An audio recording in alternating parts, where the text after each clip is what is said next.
ओम शांति।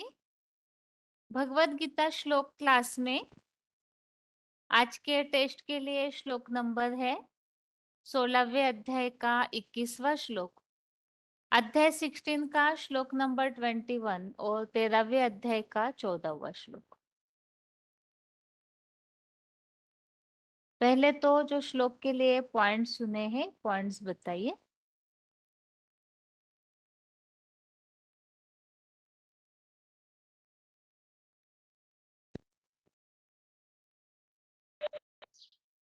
हाँ दीदी। हाँ जी, ओम शांति। ओम शांति। हाँ, बताती हूँ। अभी खोल रही हूँ बुक में। तो श्लोक में पॉइंट पढ़ती हूँ। तो वार्तालाप नंबर है 1347। तो इसमें बताया है कि बाबा ने कि इस्लामियों को काले मुंह वाला लंगूर कहा है और क्रिश्चियन को लाल मुंह वाले लंगूर कहा है। तो उनमें से भी जो काले मुंह वाले होते हैं वो ज्यादा आतंकी बन जाते हैं। और गीता में भी बताया है कि काम क्रोध नरक के द्वार है। तो उनमें भी काम विकार है वो ज्यादा होता है, नर्क बनाता है। तो कहा है कि काम ऐसा क्रोध ऐसा रजोगुण समुद्भव। तो द्वापर से उत्पन्न होता है। तो वो वो शंकर ने ही कामदेव को भस्म किया। जैसे कि बताया कि शंकर ने अपन को राख बना दिया, तो अपन के अंदर के कामदेव को नष्ट किया।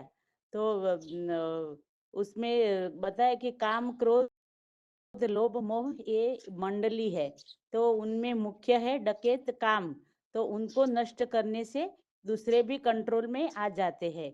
तो भगवान ने कहा है कि हे अर्जुन, तो इंद्रिय जीत बन जा। तो काम जीते जगत जीत और इंद्रिय जीते जगत जीत बनना है।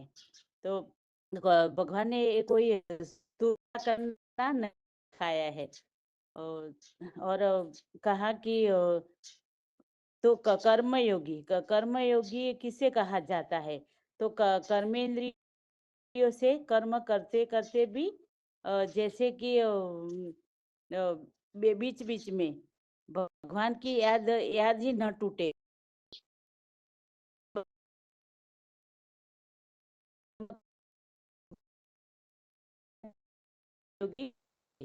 तो इसके लिए बताए कि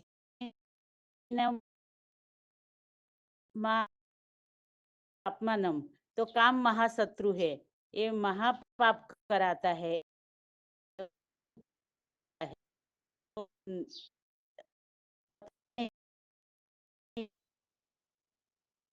सहन करने वालों को भी पता नहीं चलता। तो ऐसा वो डके थे। ओम शांति दीदी।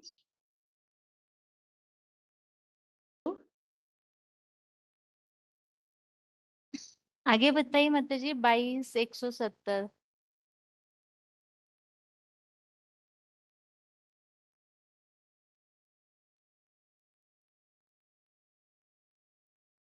आगे बताइए 24 568। ओम शांति। हाँ जी। हाँ, प्रश्न क्या दीदी? सुना नहीं है। प्रश्न नहीं बताया है, वो पॉइंट बताने बोला है। पॉइंट बताना है? अच्छा हाँ अच्छा, जी।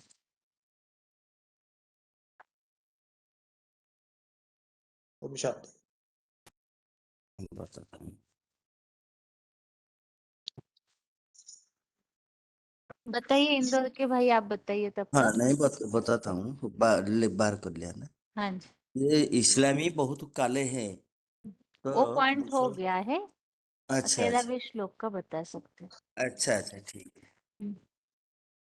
ठीक है। ये तो सब और बुद्धि रूप हाथ और पर और मुख वाला है। बाप प्रत्यक्षता होगा तो ग्लानि बहुत होगा न क्या? जबकि गुप्त तब ग्लानि करेंगे। अनेक बहुत और वक्र नेत्र, दुनिया के तो बड़े बड़े वकील और डॉक्टर ज्ञानी और सब निकल पड़ेंगे। सहयोगी हो गए ना अनेक बाहु ऐसे वक्र माने मुख अनेक निकलेंगे जो बड़ बड़ मुख बड़ बड़ माइक होकर निकलेंगे जो प्रचार करेंगे बड़ बड़ तो उनको ये मुख को माइकी कहा जाता है और अब और आंख और कान वाले आपका जब तक तो साकार सबके मन को वो नहीं जानते मन को शीशे में मन को शीशे में चलन की संस्कार के मधुबन के शीशमल है ना उनमें देखेंगे तो हजार आंखों से बाप देखेंगे फिर पुरुष हजार आंखें लाखों कान है ना बाप के जितना बड़े बड़े और सहयोगी किसको नहीं होता है जो कान से सुनेंगे तब आकर बताएंगे आंखों से देखेंगे तो बाप को आकर बता देते हैं बाप जानते हैं वो जाने वो ऐसा करेंगे कि करेंगे जो मेंटेलिटी पक्का पड़ जाता है ना अपने कान सुनकर आकर बाप को बता देंगे कान को कान को सुना देते ना भक्त ब्रह्मा देखते निराकार बाप भी देख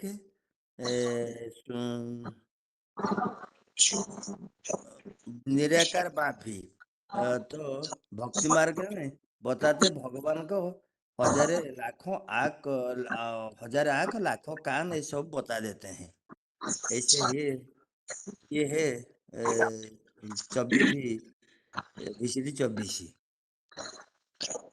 और बताएं किसी की हेलो हेलो हेलो दीदी हाँ जी हेलो दीदी जी हाँ हाँ जी और श्लोक पढ़ेंगे हाँ जी पढ़िए ये जो सर्वतो पाणीपाद सर्वतो आखि सारा मुख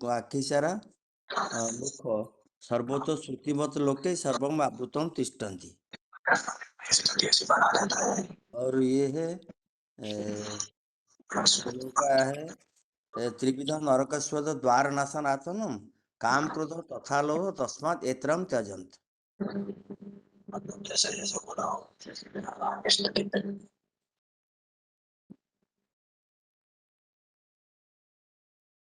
आगे बताइए इंदौर के भाई हाँ जी जैसे अर्जुन के रथ में सब इंद्रियों गुणों का वास होता है। जब शिव बाप जब अर्जुन के रथ में आते हैं तो उन्हें भी इंद्रियों का भार नहीं रहता है। जैसे हाथ होते हुए भी हाथ नहीं है और जो भी वस्तुएं ग्रहण करते हैं वो जो भी वस्तु ग्रहण करते हैं तो उन्हें उनका आभास नहीं होता है। जैसे वो अर्जुन अर्जुन के रथ में आते हुए भी जैसे वो परम धाम की स्टेज में रहते हैं उन्हें कोई आभास नहीं होता है। जो जो शिवलिंग बताया शिवलिंग की जो पूजा होती है जैसे भगवान के रूप में पूजा जाता है तो जो शिवलिंग है वो जो अर्जुन का रथ है तो वो अर्जुन का रथ पुरुषार्थ ऐसा करता है कि एकदम अव्यक्त स्थिति में पुरुषार्थ करता है निराकारी स्थिति में। जैसे कि आंख आंख कान मुख जैसे कि नहीं बताया गया उसमें तो वो शिव बाप की पूजा नहीं होती। वो जो अर्जुन का रथ है उनकी पूजा पूजा होती है क्योंकि जो शिव बाप है वो तो न पूज्य बनते हैं न पुजारी बनते हैं। जो अर्जुन का रथ है मुकर्रर रथधारी तो उन्हीं की पूजा होती है जो शिवलिंग के रूप में बताई गई है। तो जब वो किसी वस्तु को ग्रहण करते हुए भी नहीं ग्रहण करते वो अनासक्त रहते हैं। कोई भी वस्तु को देखते हुए भी या किसी के संग के रंग में आते हुए भी उन्हें किसी का संग का रंग नहीं लगता है। वो संग के रंग से परे रहते हैं। जो मनुष्य आत्मा रहती है वो संग के रंग के प्रभाव में आ जाती है। वो विकारी बन जाती है नीचे नीचे गिर जाती है। जो शिव है जो शिव बाप है वो किसी के प्रभाव में नहीं आते हैं। वो एकदम निराकारी स्थिति में रहते हैं। वो सब सर्व प्राणी मात्र के पोषण करता है। वो बिंदु रूप में होते हुए भी जब मुकर्रर रथ में आते हैं तो तब भी वो सब सारी सृष्टि का पोषण करता है और वो निर्गुण है। निर्गुण है, वो कोई कार्य करते हुए वे भी नहीं वो करवाते हैं, करण करानहार है। तो वो सब गुण होते हुए भी वो निर्गुण है। जो मुकर्रर रथधारी है वो गुणों का भोक्ता है। तो अर्जुन के रथ में सब इंद्रियों का गुणों का आभास होता है, फिर भी मन बुद्धि से जैसे भूली हुई सब इंद्रिय विहीन की सदाकाल निराकारी स्टेज वाला कोई में भी अनासक्त होते भी सब प्राणी मात्र का पोषण करता है और वह निर्गुण है, तो भी मुकर्रर रथ से गुणों का भोक्ता है। ऋग्वेद का 13वां अध्याय का 14वां श्लोक है। सर्वेंद्रिय गुणाभास, सर्वे इंद्रिय वर्जित, असक्त, सर्वभृत चैव निर्गुण, ओम शांति। Hello hello. हाँ जी माता जी। हाँ, 13 के 14 बोलना है। हाँ जी। ये आड़ंबुज मंदिर में जो शिवलिंग है, वो किसी को 94-31 माता जी बताइए। हेलो, ओम शांति जी। हाँ जी। ओम शांति दीदी। हाँ जी माता जी बताइए। हाँ जी दीदी, ये अरे सोने सोलहवें अध्याय में तो दीदी ये बताया है कि जैसे कि काम विकार में गिरकर मनुष्य की शकल बंदर की तरह हो गई है। जैसे कि कह देते हैं ना कि ये तो गुस्से में लाल हो गया है, काले हो गए हैं। सात्विक रहते हैं तो सुंदरता आती है, और अगर विकार में पड़ते हैं तो काले लाल हो जाते हैं। काम क्रोध के नरक के मूल द्वार हैं, और काम विकार उनकी जड़ है। इनसे मनुष्य नीचे गिरता है। कामेशु क्रोधेशु रजोगुण सम्मोधव दवापर से आते हैं। भगवान किसी मनुष्य के को हिंसा करने की नहीं कहते, काम विकार को ही महाशत्रु बताया है। भगवान कहते कि इसे राख कर दे, इसे मार डालिए, शत्रु है। जैसे शंकर ने राख कर दिया, उसने किसी देवता को या किसी अंदर से को नहीं मारा था, उसने अपने इंद्रियों को ही राख किया था। जैसे काम विकार इंद्रिय थी ना, इसको ही राख किया था। और भगवान कहते हैं वही कर्म योगी है जो कर्म करते हुए भी कर्म भी करता है इंद्रियों से, और कर्म में निरंतर याद भी रहते हैं। जैसे कि संगठन क्लास में भी आता ना कि तुम मुझ में समा जा, मैं तुझ में समा जाऊं। ऐसे लीन हो जाना है भगवान की याद में। जिसने काम विकार को नहीं जीता तो वह जगत को भी नहीं जीत सकता। काम विकार ही नरक के द्वार हैं, उनसे ही नरक बनता है। और राग द्रव्य से जो रहित है, जो कर्म करते हैं, वो सात्विक कर्म करते हैं, वो देवताओं के होते हैं, और स्वर्ग की प्राप्ति होती है उनसे। यही बता दीदी। ठीक है दीदी, 16 की हाँ 21 जी। और जो ये बताया ना शास्त्र विपरीत, ये तो होते हैं आसुरों के गुण, और जो शास्त्र को अनुकूल करते हैं वो होते हैं देवताओं के गुण। और 13वें अध्याय में बताया है दीदी 13 के 14 में कि जो भगवान शिव आते हैं, परमपिता ब्रह्म को सारी शक्ति देते हैं, अपनी सारी ऊर्जा सौंप देते हैं। अनासक्त हुए होते हैं, मतलब लिप्त नहीं होते वो किसी चीज में भी। प्राणी मात्र को परम ब्रह्म के द्वारा पोषण करते हैं परमपिता, योग ऊर्जा की खुराक से। वही पतियों के पति बृहस्पति भी कहा जाता है। और वो किसी इंद्रिया होते हुए उनका सुख नहीं लेते, वैराग्य करते हैं, मतलब सभी इंद्रियों से। वो स्वतंत्र आत्मा है, बंधन में नहीं आती, अगर्भा भी है। और वो आंखें होते हुए भी नहीं देखते, और कान होते हुए भी गलानी को नहीं सुनते। उसके लिए कहते भी हैं, आनंद रहित सकल रस भोगी, बिन बाणी बक्ता बड़ जोगी। वह सारे संसार की गलानी भी सुनते हैं, लेकिन उन पर असर नहीं होता किसी भी चीज का, वो संग के रंग में नहीं आते। वही एक परमपिता शिव है। ठीक है, और ओम आगे शांति। बताइए 94-31 माता जी। हाँ हाँ, ओम शांति में जी बाबा ने जी बोला कि नहीं, इस्लाम में ज्यादा काले होते हैं, वो क्रिश्चियन लाल मुंह के होते हैं। तो ज्यादा खतरनाक कौन से? काले मुंह के ज्यादा खतरनाक होते हैं। वो कर्मेंद्रियों से कर्म भी करते हैं और याद भी करते हैं। काम महाशत्रु है। ऐसा जो पापी है उसे तू जीत ले। तो ये किसी एक शंकर की, मतलब शंकर ने ऐसी बनाई है, तो उन्होंने काम को जीत लिया है, और किसी देवता ने किसी काम को नहीं जीत पाया है। तो काम कौन सा? कोई कामदेव, कोई मनुष्य थोड़ी। वो तो अपने अंदर की उन्होंने बात बताई कि अंदर के काम ये महाशत्रु है बच्चे, तो उसको जीत ले। तो वो एक शंकरी ऐसे देवता हैं, उन्होंने काम को जीत लिया है। तो हम अब ऐसे बाबा बता रहे हैं कि तुम सबको अपने काम विकार पर जीत पाने।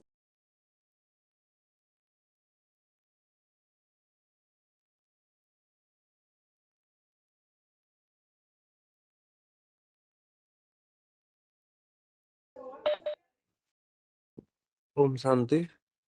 श्लोक पहले पढ़ते हैं। त्रिविधं नरकस्य इदं द्वारं नाशनम आत्मनः काम क्रोध तथा लोभ तस्मात् एतत् त्रयं त्यज्यति। और 13 का 14 है। सर्व इंद्रिय गुणाभासम सर्वेन्द्रिय विवर्जितम असक्तम सर्वभूत भूत चैव निर्गुणम गुणम भोक्तु च। पाप ने बताते हैं कि विषय नंबर 28-82 भोक्ता होते हुए भी इंद्रिय विहीन निराकारी स्टेज वाला अनासक्त भाव। शिव जो है जन्म मृत्यु के चक्कर में के बंधन से नहीं आते हैं, वो सदा धरणी से डिटेच रहते हैं। इसलिए शिवलिंग में दिखाया है उसका नाक आँख कान नहीं है। किसमें जिसका नाम शिव के साथ जोड़ा जाता है उसी की यह स्टेज बताया गया है कि होते हुए भी नहीं होता है। इसलिए बोला कि जो शरीर है जो सूक्ष्म शरीर से भी सदा कायम है और वह आत्मा से भी सदा कायम है, क्योंकि उसका जो 23 तत्व का जो सूक्ष्म शरीर है वो सदा कायम है। 5000 साल के ड्रामा में कभी भी वो विनाश नहीं होता है। इसलिए बोला कि शिव बाबा सदा कायम है। और मंदिर में जो लिंग भी है वो यादगार है, जिसमें वो प्रवेश करके आप सामान बनाते हैं तो उसी की ही यादगार है। और 16 का जो बता रहे हैं 21 में जो काम क्रोध और लोभ ये आत्मा के तन मन धन और बुद्धि का नाशक है। इसीलिए बाबा बताते हैं काम जीते जगत जीत, मन जीते जगत जीत बताते हैं, क्योंकि इन पर जीतना है। तो काम की पूर्ति नहीं होने से तो क्रोध आता है। क्रोध आने से क्या होता है ना, बुद्धि का नाश होता है। क्या करते हैं क्या नहीं ये पता नहीं चलता है। और धन की लालच में जो इच्छा करते हैं लोभ आता है तो बहुत सारे पाप कर्म करते हैं, जो कि ये इसीलिए बाबा बता रहे हैं कि ये 3 जो है नरक के द्वार है। इसीलिए बाबा बताते हैं जो 5 विकार के मुख्य है। काम विकार जो डकैत बोला गया, उसको मारने से बाकी जो है ऑटोमेटिक डर के मारे चले जाएं। इसलिए काम को जीते दिखाया है कि शंकर ने काम को जीता है। तो यही पॉइंट है बहन जी। तो इनको त्याग करना है। ओम शांति बहन जी। आगे बताइए।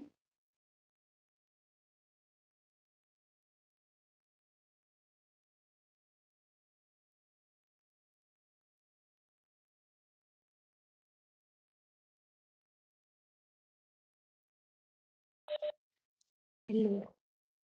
हाँ जी माता जी। हाँ जी दीदी। अच्छा इस श्लोक में दीदी यही बताया गया है कि जब से द्वैतवादी द्वापर युग शुरू होता है तो सभी सच्ची गीता विधान के प्रतिकूल ही चलन चलते हैं। तो जो काम क्रोध है उस तभी से ही शुरू होते हैं, जबकि जो शंकर जी थे उन्होंने तो काम विकार को जीता था, काम विकार को भस्म किया था। इसलिए उनके लिए बोलते हैं कि काम जीते जगत जीत। काम काम क्रोध जो है ये भी एक मंडली की ही तरह है। काम क्रोध लोभ मोह अहंकार और साथ साथ इनके पीछे जो ईर्ष्या द्वेष ग्लानि निंदा चुगली आती है, वो ये सारे एक मंडली की तरह ही काम करते हैं। पर जब काम विकार पे जीत पा लेते हैं तो बाकी विकार जो छोटे छोटे चोर डकैत है वो तो अपने आप ही भाग जाते हैं, क्योंकि जो कर्म जोगी होता है वो कर्म इंद्रियों से कर्म करते हुए भगवान को याद करता है। याद ना टूटे इसीलिए वो कर्म करते हुए याद करता है, एक जगह पे बैठ के याद नहीं करते हैं। पर जो काम इंद्रिय वाले होते हैं, तो जैसे कि पाप मनम प्रजहि कहा है, काम महाशत्रु है, तो वो कर्म कर्म और विकारों को अलग अलग रूप से देखते हैं। कर्म इंद्रियों से जो पाप करते हैं वो ही सारा सबसे बड़ा पाप है, जिसके लिए बोला है कि इस पापी काम विकार को तू मार दे। हेलो। हाँ जी माता जी। हाँ जी, तो इसलिए दीदी गीता में यही बताया गया है 16वें अध्याय में कि ये जो असुर हैं ये नरक के द्वार हैं। असुर जो है ये अधम गति में इसलिए जाते हैं क्योंकि ये भगवान को असली रूप में नहीं पहचान पाते। यदि पहचानते भी हैं तो भी ये अपने विषय वासनाओं को त्याग नहीं पाते। तो उन्हीं से प्रभावित होकर जब द्वापर युग आता है तो ये फिर दोबारा से वही चलन जो है श्रीमद् गीता विधान के प्रतिकूल चलते हैं। तो ये दैहिक सुख ही इनके लिए सारा कुछ है। ईश्वर को तो ये ईश्वर को तो ये मानते ही नहीं है। ईश्वर में तो ये अनास्था ही रखते हैं। तो ये जिस डाली पे बैठते हैं उसी को ही काट देते हैं। दंभ मान शान जो है उसी के लिए ही जो धन का संग्रह करते हैं, वो भी धन बल छल से दुख देना और दुख लेना ही इनका लक्ष्य होता है। जबकि जो देवताएं होते हैं उनका मुख्य काम होता है सुख देना और सुख लेना। तो वो सात्विक गुणों की ही धारणा करते हैं। और ये जो असुर आत्माएं होती हैं इनका आपस में सुर से सुर नहीं मिलता, तो ये शत्रु को नहीं मार पाते। हाँ जी, और ठीक है, शांति। अभी पॉइंट हो चुके हैं, इसीलिए 1 मिनट अभी और भी फोन अनम्यूट है। ठीक ओम शांति। माता जी अभी तक जो श्लोक पढ़े हैं उसके अनुसार असुरों के जो जो अवगुण याद है बिना देखे जो बता सकते हो बताइए। ठीक है दीदी। अ- असुरों के सिर्फ गुण बस बताना दीदी कि वैसे टॉपिक के गुण बताना। बताइए बताइए।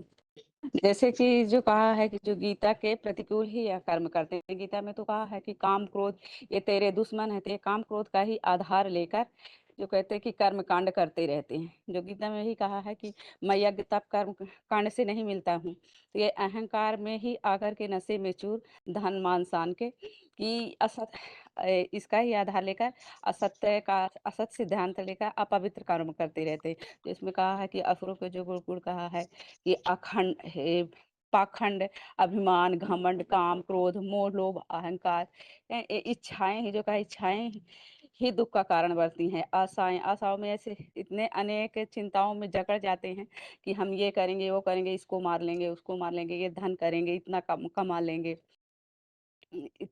इतना कमा लेंगे।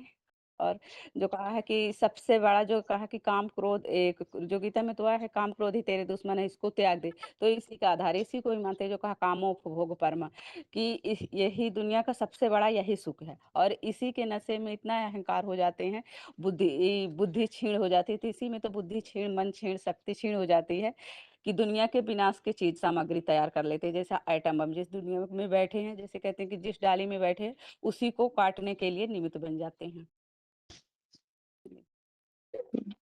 ये यदि जो असुर को गुण हाँ बहन जी। यदि असुर के गुण जो बताया है पाखंड है, मान मतलब कि में सदा भरे होते हैं, अभिमानी होते हैं, पाखंड होते हैं, घमंड होते हैं, उनका क्रोध कठोरता भी होती है उनके। इनमें माने सदाचार भी नहीं होता है, शुद्धता नहीं होता है, असत्य आचरण का हमेशा करते हैं। तो वही मतलब वही ईश्वर विहीन मानते हैं संसार को, अपने वही काम विकार ही सब कुछ है, इससे ही चलता है। तो यही असुर का जो है गुण बताया है। हाँ असुर माना जो भी है वो वास्तविक ये देहवान है। देहवान को बढ़ाने के लिए माने देहवान में बढ़ाने के लिए जैसे मान मर्तबा उनको मान सम्मान चाहिए, जिसे मैं ही सब कुछ हूँ। मैं सबसे ऊंचा हूँ, मैं ही सबसे धनवान हूँ, मेरा मान मर्तबा सबसे ज्यादा है। तो इसी कारण उन्होंने क्या करते हैं कि ज्यादा अन्याय पूर्वक कर्म करते हैं, असत्य मार्ग। क्या श्रीमत अनुसार अनुसार जैसे आज बताया कि जो शास्त्र विहीन क्या क्या करना चाहिए, क्या आचरण करना चाहिए या नहीं करना चाहिए। तो ये जो है क्या त्यागना योग्य क्या नहीं त्यागना योग्य, ये उनका बुद्धि में आता नहीं है। तो सिर्फ वो अपना देहभान बढ़ाने के लिए, मान सम्मान के लिए, जैसे धन कमाने के लिए, आज ये शत्रु को मार लिया, कल ही उसका धन मैं लूट लूंगा, मैं ऐश्वर्यवान हूँ, मेरे से कोई अच्छा नहीं है।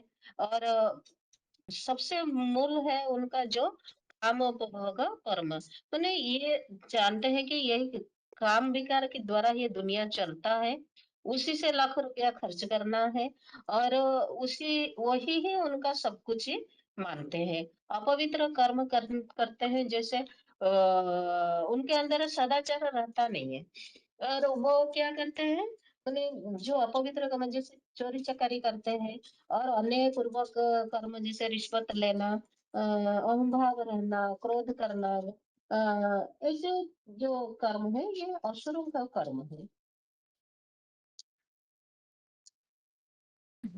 हेलो हाँ जी। हेलो हेलो बहन जी। हाँ जी। असुरों का लक्षण, हाँ, असुरों का लक्षण काम, क्रोध और लोभ, और घमंड, अहंकार, बल, दर्प, देहभान, ये सब असुरों का लक्षण है। ठीक है माता जी। सबको पढ़ूं? बहन जी श्लोक सबको पढ़िए पढ़ूं माता क्या? जी, पढ़िए पढ़िए। ठीक है बहन जी। त्रिविधम नरकस्य इदं द्वारं नाशनं आत्मना काम, क्रोध तथा लोभ तथा एतद् माने इसको हम लोग काम, क्रोध और लोभ ये आत्मा का नारकीय द्वार है, इसलिए ये सब त्यागना चाहिए। ओम शांति बहन जी। ठीक है माता जी। हाथ अभी सबके नीचे किए हुए हैं, और इसके पीछे के हफ्तों में ही पिछले क्लासेस में जो टॉपिक चल रहे थे या प्रश्न चल रहे थे, एक तो है गीता के अनुसार जो महाशिवरात्रि का टॉपिक है, इसमें ये बताना होता है अंधकार। बेसिक कोर्स के अनुसार जैसे हम 5 विकारों को अंधकार बताया हुआ है, भगवान इस सृष्टि पर आकर के इस बात को बताते हैं कि ये जो 5 विकार है और उससे जुड़ी हुई जो बातें हैं वही अंधकार है। लेकिन अब ये स्पष्ट करना है कि वो अंधकार कैसे है, तो इसमें क्या समझा सकते हैं, ये अवगुण जो है इन्हें अंधकार क्यों कहा गया है, इस बारे में क्या बताया जा सकता है, जिससे कि क्योंकि लोगों के बुद्धि में तो यह रहता है कि हम इस संसार में है तो हमें परिवार चलाना है, तो धन कमाना है, या जो भी ऐसी बातें, जैसे भौतिकता को अंधकार कहा है, लेकिन भौतिकता जो है उसमें बहुत सारी चीजें हैं, वो जीवन उपयोगी वस्तुएं होती है, उसे तो उपयोग करना ही है, फिर इन सब बातों को अंधकार क्यों कहा जाता है, तो इसे स्पष्ट करने के लिए क्या बताया जा सकता है, अपना उत्तर संक्षेप में दीजिए ताकि जो भी हाथ उठेंगे उन सबको उत्तर देने का मौका मिले।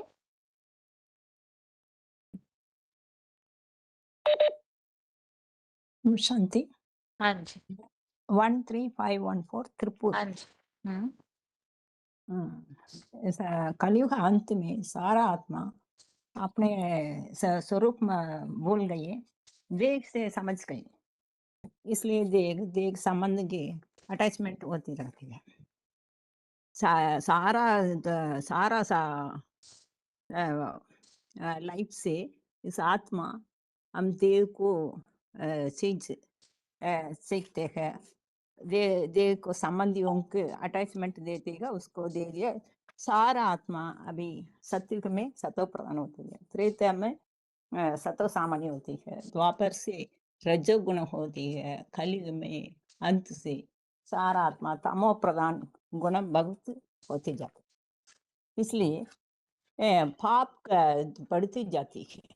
देख अभिमान से सारा कार्य पाप करते हैं, इसलिए सभी आत्माओं को पाप फुलफिल हो गई है, इसलिए वो कोई को देना है, चीज देना है, उस आत्मा को हमको क्या मैं दे सके, उस आत्मा को पाप भरपूर है, इसलिए पाप देती है, इसलिए सब आत्मा दुख शांति होते जाते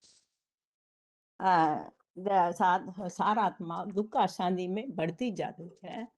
तब तो शिव बाबा आती है, शिव बाबा आती है, सारा आत्मा को ज्ञान देते हैं, आप समझ को तुम देखने की है, तुम तभी आत्मा है, पॉइंट ऑफ लाइट है, आत्मा के अंतर ऐसा ऐसा का मन बुद्धि भाव संस्कार है सभी अभी नीचे गिर जाएंगे। मन बुद्धि से ऊपर उठ जाना है, उठ जाना चाहिए। बाप को याद करना चाहिए, बाप उसका सर्वशक्तिमान है। आप भी बाप को याद करने से मास्टर सर्वशक्तिमान बन सके, इसलिए आत्मा समझ मुझे याद करो, ऐसा बाप बता दिया। कलयुग अंत में संगम युग, कलयुग सत्युग आदि और संगम युग, कलयुग अंत, संगम युग आदि है श्रवण युग कहा जाता है। इस श्रवण युग में बाप आता है, सभी आत्मा को अपना उनके अंतगर ऐसा क्या है, देख समझते हैं। आप देख नहीं गए, आत्मा समझ कर ऐसा ज्ञान दीप देते हैं, उसको मुक्ति जीवन मुक्ति देते हैं। मानवीय सृष्टि में मानवीय आत्माकल, मानवीय आत्मा सब सतो प्रधान होती है, सारा सृष्टि भी सतो प्रधान हो सकती, तब तो सारा आत्मा सारा दुनिया सतो प्रधान हो सकती। इसलिए बाप मनुष्य आत्मा को 500-700 करोड़ आत्मा को अभी ज्ञान देते हैं, आध्यात्मिक ईश्वरीय विश्वविद्यालय से ज्ञान देते हैं। सभी आत्मा आ सके, उस ज्ञान ले सके, अभी बाप से ज्ञान ले सके, हमको उनसे पद पान सके। ओम शांति। आगे बताइए। ओम शांति दीदी, हाँ धनौरी जी, मधुबन से बोल हाँ रही हूँ। जी, बाबा कहते हैं द्वापर युग से रजोगुण बढ़ने के कारण आत्मा तमो प्रधान बन जाती है। तमो प्रधान बनने के कारण अज्ञानता में देह भान आ जाता है। देह भान आने के कारण आत्माएं अज्ञानता उनके अंदर आ जाती है। फिर परम पिता परमात्मा सृष्टि पर आकर ज्ञान के द्वारा उनकी अज्ञानता को दूर करते हैं। ओम शांति दीदी। बताइए ओम आगरा क्या शांति। माता जी। हाँ जी, रोल नंबर बताइए अपना माता जी। 27,512। हम्म, हाँ, आपने पूछा था अभी कि काम क्रोध लोभ व अहंकार, ये मतलब शिवरात्रि पे ये रात्रि जो बोली जाती है, इसका क्या महत्व है, मतलब क्या मतलब है, आप थोड़ा एक बार बताएंगे दीदी। क्या आपने ये पूछा था कि काम क्रोध लोभ मोह अहंकार, ये रात्रि पे कहते हैं ना, अंधकार की रात्रि, हाँ तो जी, उसका इससे क्या मतलब, ये तो पूछा है आपने। हाँ जी माता जी। हाँ, तो ये काम क्रोध लोभ मोह अहंकार ये शरीर से जुड़े हुए 5 तत्व हैं। तो जब मनुष्य अपने मेन स्वरूप को आत्मा को भूल जाता है और इन 5 तत्वों में लिप्त हो जाता है, तो ये सारे एक एक करके आते चले जाते हैं। जैसे कि पहले काम वासना के आधार पे जब पूर्ति नहीं होती है तो फिर लोभ आता है, फिर अहंकार भी आता है। और इन सब चीजों की जो पूर्ति लगातार जब मनुष्य करता रहता है और वो जैसा वो चाह रहा है वैसा नहीं हो पाता है, तो फिर वो लोभ मोह अहंकार सब उसके अंदर विद्यमान होते चले जाते हैं। तो वो इन सब चीजों के सत्य समझने लगता है और उस आत्मा के नहीं जानता है। तो इसलिए कल्याणकारी रात है शिवरात्रि, क्योंकि उसी समय भगवान आकर उन्हीं आत्माओं के कल्याण करते हैं। क्योंकि आज हम सब लोग इन सब विकारों में इतने अंदर मतलब इतने घुस चुके हैं कि मतलब हम ये जानते ही नहीं है कि आत्मा भी कोई चीज होती है। सिर्फ इस शरीर से जुड़ी हुई सभी बातों को हम सबसे ज्यादा महत्व देते हैं। इसी कारण हमारी पूरी बुद्धि पूरी शक्तियां हमारी इन चीजों की पूर्ति में लगी रहती हैं। इसलिए भगवान ने बोला है ये अंधकार है, क्योंकि एक चीज आने के बाद फिर काफी चीजें इसके साथ जुड़ती चली जाती हैं। जैसे कि कहते हैं घर है, पूरा परिवार बन जाता है, काम क्रोध लोभ मोह अहंकार। तो इसलिए भगवान ने बोला कि मनुष्य बिल्कुल अंधा हो जाता है ना, और शरीर के संबंध शरीर से नाते रिश्तेदार मान ये सब चीजों को अपना खुद समझने लगता है, ये मेरे से जुड़ी हुई चीज है, अगर मैंने ये सब चीज नहीं किया तो मैं नीचे गिरूंगा या समाज में प्रतिष्ठावान नहीं दिखूंगा। तो इन चीजों की पूर्ति के लिए वो गलत काम भी करता है और मुंह हो जाता है उसको, कि मतलब वो अच्छे और बुरे का भी फर्क नहीं समझता और नहीं समझता कि मैं अहंकार कर रहा हूँ। ये सब चीज इसलिए भगवान ने बोला ये अंधकार है। इनसे छुड़ाकर तब आत्मा का परिचय देते हैं और जो समझते हैं वो भगवान के बच्चे बनते हैं। आगे ठीक है दीदी? बताइए। हाँ जी मैम। हेलो हाँ हेलो जी। हाँ जी। ओम शांति रहेगी। अंधकार माना कि अपने को भूल गए और भगवान सब में आते हैं। मैंने कण कण में भगवान को याद कर लिया। अब मेरे अंदर सबके अंदर भगवान ही बोल दिया। यही अंधकार मैंने भगवान को सब में मान लिया। मैंने पत्थर में वित्तर में सबको भगवान मानते हैं। यही अंधकार हो गए हैं। ओम शांति। दीदी दीदी बोलूं मैं? हाँ जी, ये थोड़ा सा अपने उत्तर को इस तरह स्पष्ट कीजिए। मुरलियों में ऐसी कोई बातें बाबा समझाते हैं कि ये अंधकार क्यों कहा है, सर्वव्यापी मान लिया। इस बात को अंधकार किस भाव से कहा जा रहा है, क्यों अंधकार है? वो तो अपनी श्रद्धा दिखा रहे हैं ना कि सब जगह भगवान को देख रहे। गीता में जैसे आया है, यो माम पश्यति सर्वत्र, तो उस हिसाब से तो सब जगह भगवान को देखो, तो वो लोग सर्वव्यापी मान रहे, तो इसमें गलत क्या है? इसे अंधकार किस भाव से कहा जा रहा है, इससे स्पष्ट कीजिए। सिर्फ सर्वव्यापी का अंधकार ठीक है, लेकिन क्यों उसे अंधकार कहा जा रहा है? दीदी मूलतः क्या हो रहा है कि जो मन का भटकाव हो जाता है क्योंकि सही डायरेक्शन नहीं मिल पाने के कारण से सर्वव्यापी जैसे बोल दिया ना, तो सही डायरेक्शन नहीं मिली, कहाँ ढूंढे और क्या पाए। तो उस तरह से वो अंधेरा उसके जीवन उसकी मन बुद्धि में, उसके जीवन में वो अंधेरा रहता है। तो लेकिन ये मेरा पॉइंट थोड़ा अलग था। मैं काम क्रोध लोभ जो हो, ये जो त्रिविध द्वार जो है, ये सब त्याज्य है। और ये बात कौन बता रहा है? भगवान खुद बताता है। और वो कब बताता है? जब वो इस सृष्टि में आते हैं और वो जो गीता विधान के द्वारा ये बात बताते हैं। और उसके जरिए जो गीता विधान जो है, जिसके लिए शिव भगवानुवाच बोला गया है, और उसके जरिए से बताते हैं कि आत्म कल्याण का जो मार्ग है वो मार्ग प्रशस्त करते हैं। मतलब वो ज्ञान का प्रकाश जो है से प्रकाशित कर देते हैं और इसी से वैकुंठ की परम गति की प्राप्ति होती दीदी। ऐसा मैंने समझा। हेलो हेलो हाँ जी, हेलो। हाँ जी, बताइए बताइए। हाँ, अंधकार अंधकार के जो मुख्य कारण है, एक तो भगवान जो त्रिकालक हैं उनके बारे में पूरा ज्ञान नहीं है। भगवान जो है वो नॉलेजफुल और आत्मिक भाव में हमेशा रहते हैं। उनको ये इस दुनिया में आना पड़ता है लास्ट में, क्योंकि सब अज्ञान के नींद में सोते हैं, अपने बॉडी कॉन्शियस में रहते हैं, आत्मा को भूल गया है। तो आत्मिक दृष्टि वृत्ति ये सब देने के लिए भगवान स्वयं इस सृष्टि पर संगम युग में आते हैं और ज्ञान देते हैं। एक तो ये कारण है।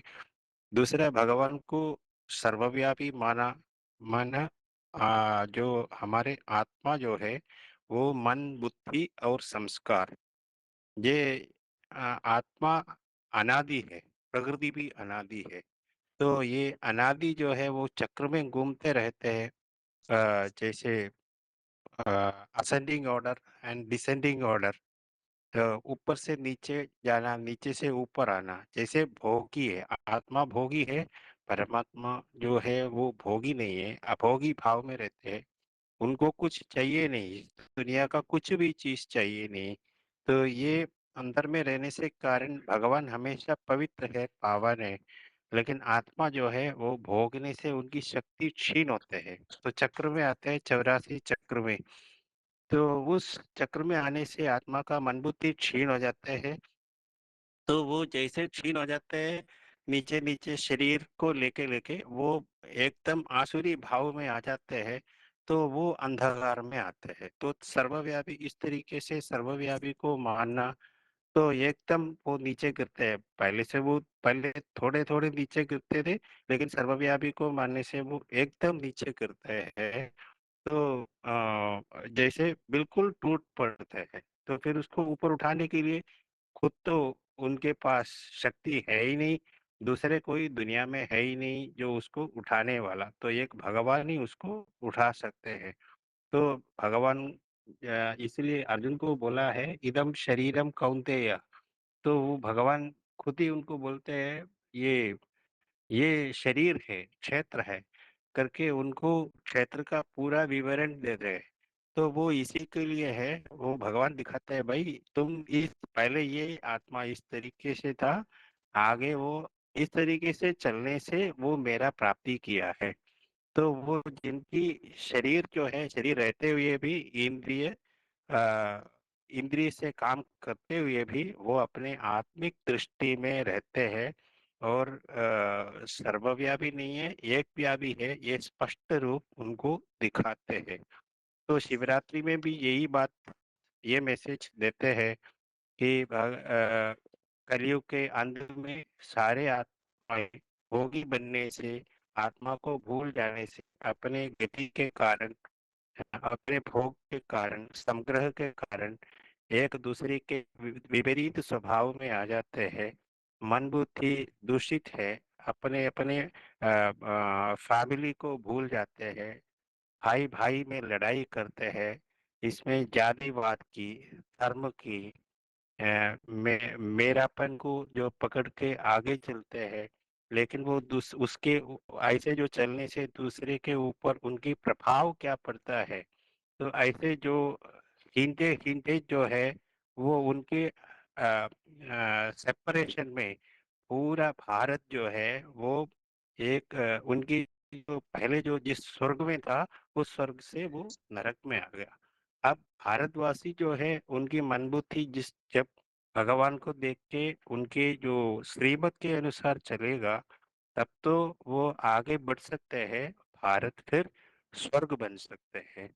तो अंधकार से रोशनी में लाने के लिए भगवान ये मैसेज देने के लिए अपने बच्चों को स्वर्ग में लाने के लिए शिवरात्रि के अंधकार को बिल्कुल दुनिया से दूर करने के लिए उन्होंने मनुष्य सृष्टि की आदि देव में आके अपने ज्ञान को देके उनके वाइब्रेशन से पूरे दुनिया को विपरीत दिशा में, भारत जो है भारत की जो कैपिटल सिटी दिल्ली में प्रभाव पहले डालने से क्या होगा, पूरे भारत में उसके परिवर्तन आ सकता है। एक भाषा, एक देश, एक राज्य, ऐसे एक एकाग्रता, मन एकाग्रता है, मन के एकाग्रता से कैपिटल एकाग्रता होगा या राज्य एकाग्रता होगा, उसमें जो भी कार्य है भारत के या भारत माता के उनकी पवित्रता के संरक्षण करने के जो नॉलेज देते हैं, ऐसे पवित्रता से आगे बढ़कर नॉलेजफुल बनते हैं। तो इस तरीके से भारत को स्वर्ग बना देते हैं। तो उसको देख के आगे जो भारतवासी जहाँ जहाँ गया है उसको वापस उस आकर्षण से वापस बुला के उनको देख के वो अपने खुद की उसमें आ जाते हैं। तो इस तरीके से पूरा दुनिया का परिवर्तन करते हैं। तो ऐसे बच्चे के जरिए भगवान प्रत्यक्ष होते हैं। तो ये शिवरात्रि का छोटी सी मैसेज मेरी तरफ से। ओम दीदी शांति। जैसे शिवलिंग का जो पूजन करते हैं, जो शिवरात्रि पे प्राय प्राय पूरे भारतवर्ष में शिवलिंग का पूजन किया जाता है। तो वो शिवलिंग का जब पूजन करते हैं तो जिस प्रकार का जो कार्य करते हुए दिखाया गया, लेकिन उसके बाद भी वो पूजनीय रूप जो बताया गया, वो एक मैसेज है कि जब जो अनासक्ति का जो भाव है, जो इंद्रिय भोग की जो इंद्रिय भोग करते करते भी उसके प्रति अनासक्त भाव है, ये ऐसा कर्म अकर्म विकर्म की जो व्यवस्था है जो भगवान आके ही बताते हैं। ओम शांति। ओम शांति। हेलो। ओम शांति। हाँ जी, हेलो। बताइए बताइए। हाँ जी। हाँ, इधर जो बताया कि महाशिवरात्रि शब्द का अर्थ है शिव तो कल्याणकारी है, लेकिन वो रात्रि मतलब अज्ञान का सूचक है। जैसे अंधकार में किसी को कुछ दिखाई नहीं पड़ता, तो ऐसे ही भगवान का बारे में जब दुनिया में अज्ञानता छा जाता है, जब पूरी दुनिया बीकर का दलदल में फंस जाता है, तब परमात्मा आते हैं और जो विराट पुरुष का जो चुटी स्वरूप आत्मा है उसी को पकड़कर उठाते हैं। मतलब ये अज्ञान को अंधकार कहा गया है। इसलिए 14 अध्याय में ये बात बताया, तमतु अज्ञानं विद्धि मोहनं सर्वदेहिनं प्रमाद आलस्य निद्रा भी तत् निवदंती भारत। जब मनुष्य को तामसी गुण मतलब अंधकार में फंस जाते हैं, तमोगुण में चला जाते हैं, तो उनको आत्मज्ञान या परमात्मा ज्ञान तो होता नहीं, सृष्टि का ज्ञान तो बहुत दूर की बात आ जाता है। तब भगवान आकर ये ज्ञान देते हैं। इसलिए 10 अध्याय में ये बताया कि भगवान आकर जो सतत योगी होते हैं, जो योग का साधना करने के लिए जुड़ने की इच्छा करते हैं, उनका पर दया करने के लिए वो ज्ञानदीप को जलाते हैं।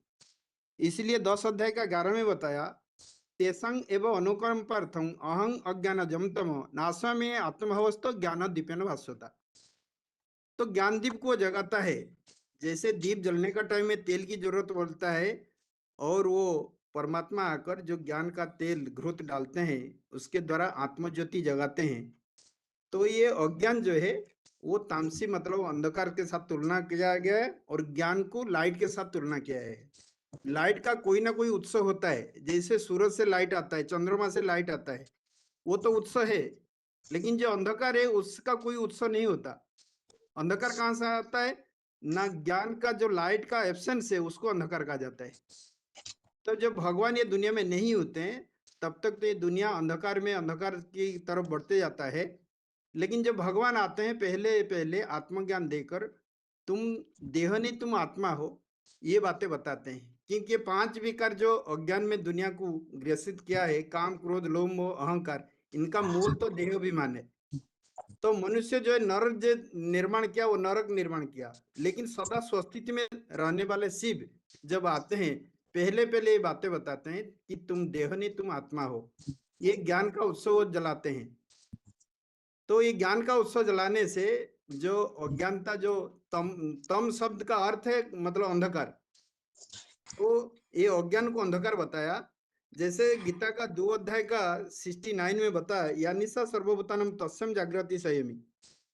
मतलब जो अज्ञान का भौतिकता की निद्रा में मतलब भौतिक निद्रा में जब जोगी जागता है, भौतिक को अज्ञानता मानता है, और उसी समय जो मुनि जागता है और जो दुनिया के लोग है वो भौतिकता में मतलब स्वर्ग समझते हैं।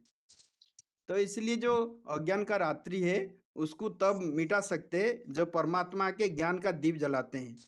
जो मनुष्य सृष्टि का बाप है उसका आधार लेते हैं, उसी को माँ के रूप में स्थान देकर, जिसके लिए 14 अध्याय का 3 में बताया, मम जुनि महद ब्रह्म तस्मिन गर्भम ददाम्यहम संभव सर्वभूतानम तत्वभूति भारत। तो दैवी सृष्टि बनाने के लिए परम ब्रह्म जब संपन्न स्थिति में बन जाते हैं, मनुष्य सृष्टि का बाप जब संपन्न स्थिति में बनता है उसी का आधार लेते हैं। फिर जो फरिश्ता स्टेज में रहने वाले आत्मा है उनको देवता स्थिति में रहते हैं। तो ये परम पिता और परम ब्रह्म ये जो प्रवृत्ति है उसी के द्वारा ये दुनिया का अंधकार मिटता है। इसलिए 14 का 4 में बताया, सर्वजुनिषु कौन्तेय मूर्ते स्वमेवान्ति जा तासंग ब्रह्म महज्जुनि अहम बीजम प्रदापिता। तो परम पिता आकर जो पिता का पाठ बजाते हैं और उसी के समान बनने वाला जिसको परम ब्रह्म बताया वो माता का पाठ बजाता है। उसी के द्वारा ये दुनिया का आमूलचूल परिवर्तन होता है। तो ज्ञान को लाइट बोलेंगे और अज्ञान को अंधकार बोलेंगे। तो भगवान आकर वो अंधकार को मिटाते हैं, जिसका यादगार है महाशिवरात्रि। जो आने वाले जो 27-28 है, जब 108 आत्मा जो पूरी दुनिया को विश्व परिवर्तन करने का निमित्त बनेंगे तब तो महाशिवरात्रि होगा। तो महाशिवरात्रि अभी जो भी पालन करते हैं बीके में हो चाहे एडवांस में, ये वास्तव में ये 27-28 का जो आने वाले जो समय है वो महाशिवरात्रि, जब ये दुनिया से अंधकार जो दुनिया में जो राजतंत्र चल रहा है ये प्रजातंत्र है, ये वास्तव में अज्ञानता का सूचक है। लेकिन भगवान आप तो राजयोग के द्वारा जो राजाई स्थापना करेंगे जहाँ एक भाषा एक कुल एक मत एक राज्य होगा, वो 2027-28 जो 108 आत्मा जागृत होंगे तब महाशिवरात्रि होगा। ओम शांति। हेलो। हाँ जी। हाँ जी। आज की इस कलियुगी दुनिया को हम क्यों अज्ञान अंधकार की दुनिया कहेंगे? आज तो दुनिया में भौतिक बात की जो चकाव चौध है, यदि हम देखेंगे गौर से, दुनिया को तो कहेंगे हम यही स्वर्ग है। क्योंकि आज भौतिक विज्ञान चंद्रमा पृष्ठ में पहुंच चुका है और वो मेडिकल साइंस से लेके कृषि से लेके समाज के हर क्षेत्र में, हर डिपार्टमेंट में भौतिक विज्ञान इतना तर्जुमा किया है, कोई लोग ये नहीं कहेंगे कि ये अज्ञानता है, कहेंगे तो हम तो बहुत बढ़िया दुनिया। पहले तो हमको कम्युनिकेशन करने के लिए, रास्ता घाट जोगाजोग करने के लिए, दूर जगह से जाने आने के लिए कोई प्रकार का प्रारूप नहीं था। आज तो हर प्रकार का साधन बन चुकी है, इसलिए आप कैसे कह रहे हो कि अज्ञानता अंधकार की दुनिया है। लेकिन भौतिकवाद और आध्यात्मिकता क्या है, दोनों चीज कंपेयर करके उनके सामने हमको रखना पड़ेगा। क्योंकि आज की समाज में जो सबसे बड़ी चीज है सुख और शांति, क्या मानव के अंदर वो चीज देखने को मिल रहा है? कोई एक मानव, एक मनुष्य एक दूसरे को स्नेह, श्रद्धा, प्रेम, प्रीति ये भावना रखता है सही मायने में? वो जो भी देखने में आता है वो सिर्फ ही अपने फायदा के लिए, स्वार्थ के लिए, किसको सम्मान करना, किसको रेस्पेक्ट दिखाना कि उससे हमको कुछ फायदा हो जाए, मिल जाए। तो ये जो स्वार्थनेसी चिंताधारा है ये कभी समाज को वो आगे नहीं बढ़ाएगा। क्योंकि भौतिकवाद में ग्रसित समाज आध्यात्मिकता का परिभाषा से वो अनभिज्ञ हो चुका है। सही आध्यात्मिकता क्या है, जिसका प्रारूप आज अपवित्र कर्म, भ्रष्टाचार कर्म, दुराचार, करप्शन, एडल्ट्रेशन, व्यभिचार ये सब सामाजिक और व्यक्तिगत जीवन में देखने में आ रहा है। सिर्फ आध्यात्मिकता का यादगार है, महिमा है और स्मृति है कि आज शिवरात्रि मना दो, कल और कुछ मनाओ, करो और कुछ मनाओ। जो त्योहार है भारतीय समाज में, हिंदू समाज में खासकर देखने में आ रहा है, वो सिर्फ उसी दिन के लिए मनाते हैं। उसी दिन व्रत उपवास कुछ रखेंगे, उसी दिन थोड़ा सा शुद्ध पवित्र रहेंगे, फिर नेक्स्ट डे क्या करेंगे, उनका खान पान, रहन सहन, आचार विचार, व्यवहार सब बदल जाता है। बदल जाने से क्या होता है, आपस में टकराव होता है, लड़ाई होता है, मारामारी होता है। तो फिर क्या है ये? तो ये त्रिगुणमयी सृष्टि के बारे में उनको भी जानकारी रहना चाहिए कि ये सृष्टि द्वापर से क्रमागत नीचे नीचे जाते जाते कलियुग अंत में पूरा तामसिक कलाहीन बन चुका है। हर मनुष्य आत्मा काम, क्रोध, लोभ, मोह, अहंकार 5 विकार रूपी रावण कहो या हिरण्यकश्यप की कहो, इसके चंब में फंस चुके। हर शास्त्र पुराण को यदि खंगाल के देखोगे उसमें एक बात ही साफ करके दिखाया, चरित्र अलग अलग, कहीं राम कहीं रावण को दिखाया, कोई कंस कोई कृष्ण को दिखाया, लेकिन क्या चीज उसमें दिखाया गया है? कोई धर्म अधर्म, सत्य असत्य, न्याय अन्याय, पाप पुण्य, और क्या है? अज्ञान और अंधकार। ज्ञान क्या है? ज्ञान ही एक प्रकाश है जो प्रकाश की किरण देता है, स्वयं त्रिकालदर्शी परमपिता परमात्मा है।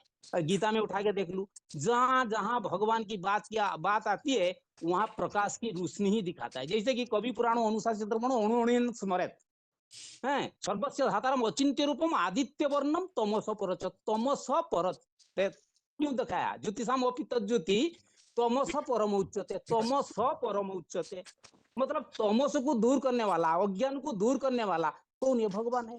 तो अज्ञान सबसे ज्यादा कब होता है? त्रिगुणमयी सृष्टि में, जब कलाहीन बन जाता है दुनिया, वो कलियुग अंत में। तो कलियुग अंत में जब तामसिकता छा जाती है सारे समाज में, A to Z top to bottom हर एक मनुष्य आत्मा अज्ञान अंधकार में तब्दील हो जाते हैं, तब त्रिकालदर्शी परमपिता परमात्मा क्या करते हैं?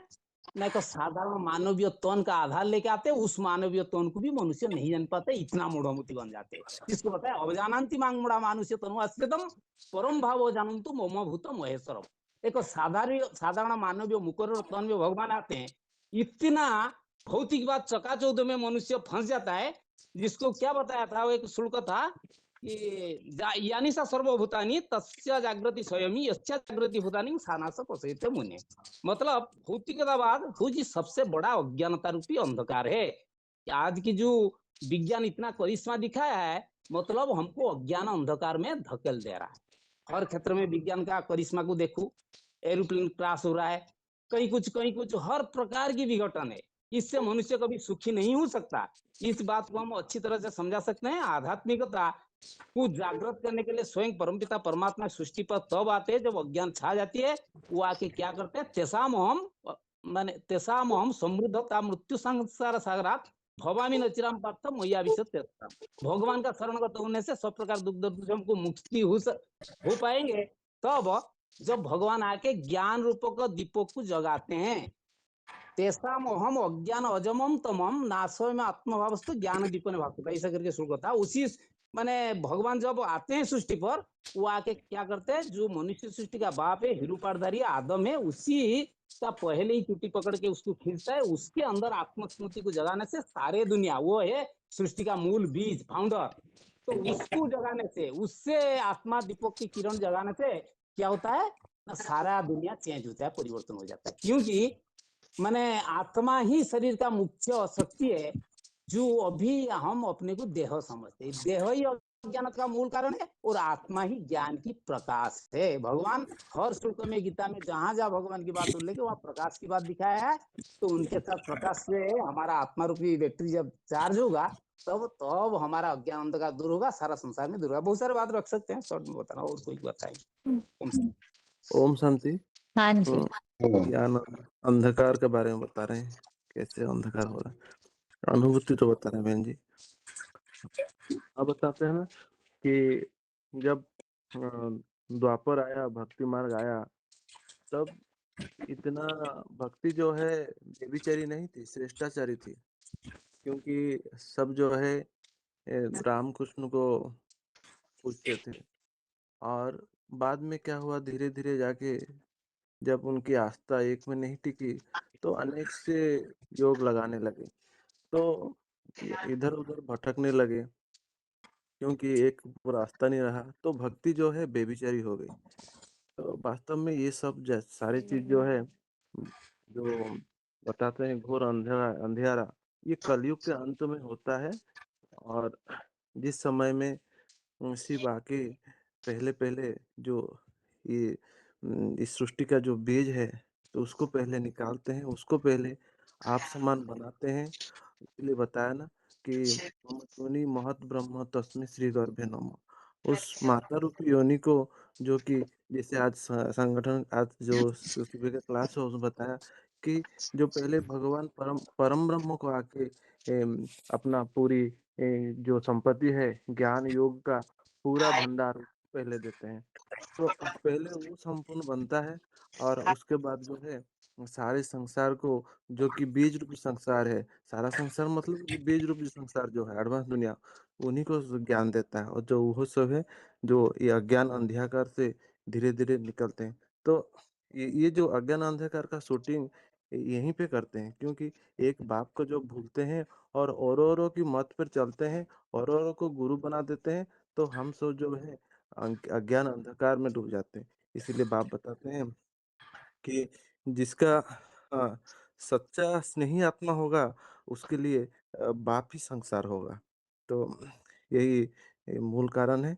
अज्ञान अंधकार जो है, ये ब्राह्मण परिवार जो कि इस सृष्टि का बीज है, वही अज्ञान अंधकार चले जाते हैं। इसीलिए बताया ना, जो हिमगिरी के उत्तम शिखर पर बैठ शिला की शीतल छाव, एक पुरुष भीगे नैनों से देख रहा था प्रबल प्रभाव। तो क्योंकि ये सारे बीज रूपी संसार में ही सारा संसार समाया हुआ है, तो राजा जैसे करेगा प्रजा भी वैसे करेंगे, और यही मूल कारण है। ओम शांति बहन जी। ओम शांति बहन जी। हाँ जी। ये अंधकार के लिए बोला है। भक्ति मार्ग में भी ये कहते हैं एक्चुअली, द्वापर के आदि में तो अभिविचारी भक्ति थी। बाद में जब संघ का रंग लगता है दूसरे धर्मों के, तब नीचे गिरना होता है। स्पीड नीचे गिरना ज्यादा होता है जब संघ का रंग लगे तो। और ये महाशिवरात्रि महाशिवरात्रि ये एक ऐसा पर्व दिन है जो अज्ञान अंधकार को दूर कर ज्ञान की ज्योति प्रज्वलित करती है। यहाँ शिवलिंग को अर्चन करते हैं, पत्र चढ़ाते हैं, ऐसे करते हैं, लेकिन भगवान तो निराकार है, बिंदी रूप है। उसको पूजा कैसे करने, इसलिए शिवलिंग को बनाया है। इसलिए भक्ति मार्ग में कहते हैं उपा उपासकानाम कार्यार्थम ब्रह्म रूप कल्पते। भगवान को एक रूप दिया है, वो शिवलिंग के रूप में दिया है। और ये मनमना भव एक ऐसा मंत्र है, हमारे अंतर मन को पवित्र बनाकर मन को शांति प्राप्त कराता है। भगवान भगवान भगवान शिव त्याग के प्रतीक है। सहनशीलता के स्वरूप और करुणा के सागर है। इस भक्तों को ये समझाना है, इस पावन रात्रि में अपने दोषों को त्याग कर सत्य का आचरण करते हुए श्रद्धा और विश्वास के साथ जीवन जीने का संकल्प लें। शिवरात्रि हमें यह सिखाती है कि अहंकार त्याग करने से आनंद प्राप्त होता है, क्रोध छोड़ने से करुणा उत्पन्न होती है और भक्ति या श्रद्धा विश्वास से सर झुकाने पर, माना सरेंडर करने पर, बुद्धि को सरेंडर करने पर भय दूर हो जाता है, ऐसा कहा है। भक्ति मार्ग में भी ये कहते हैं, अंधन तमः प्रविशन्ति यो अविद्या उपासते। यहाँ दो प्रकार की विद्या है, एक विद्या है, एक अपरा विद्या है। जब बुद्धि में अंधकार छाया जाता है तो वो अविद्या हो जाता है। जो भी लौकिक दुनिया में पढ़ाई है वो लौकिक साधनों को प्राप्त कराती है, अलौकिक साधनों अलौकिक विद्या नहीं है। इसीलिए कहते हैं जो ये लौकिक साधनों के वशीभूत हो गए हैं उसको ही अज्ञान अंधकार कहते हैं। इससे बाहर आना है, इससे बाहर आने से ही दिन में प्रवेश करते हैं, माना ज्योति जगती है उनकी। इसलिए वो बंधे हुए हैं ये लोग, आजकल के लोग प्रीति पूरा लौकिक दुनिया में ही होती है उनकी। बाबा मुरली में एक वाक्य भी बोलते हैं, गदी से लग गई प्रीत तो परी क्या करेगी, ऐसे भी बोला है। और ये संघ का रंग ऐसी है, सहवास दोषो पुण्य गुणा भवन्ति, सहवास दोषो दुर्गुणा भवन्ति। सहवास दुर्जन से संग करने से दुर्गुण ही आता है, सज्जनों से संग करने से सज्जन की गुणी प्राप्त होती है। यही है भाई कहने।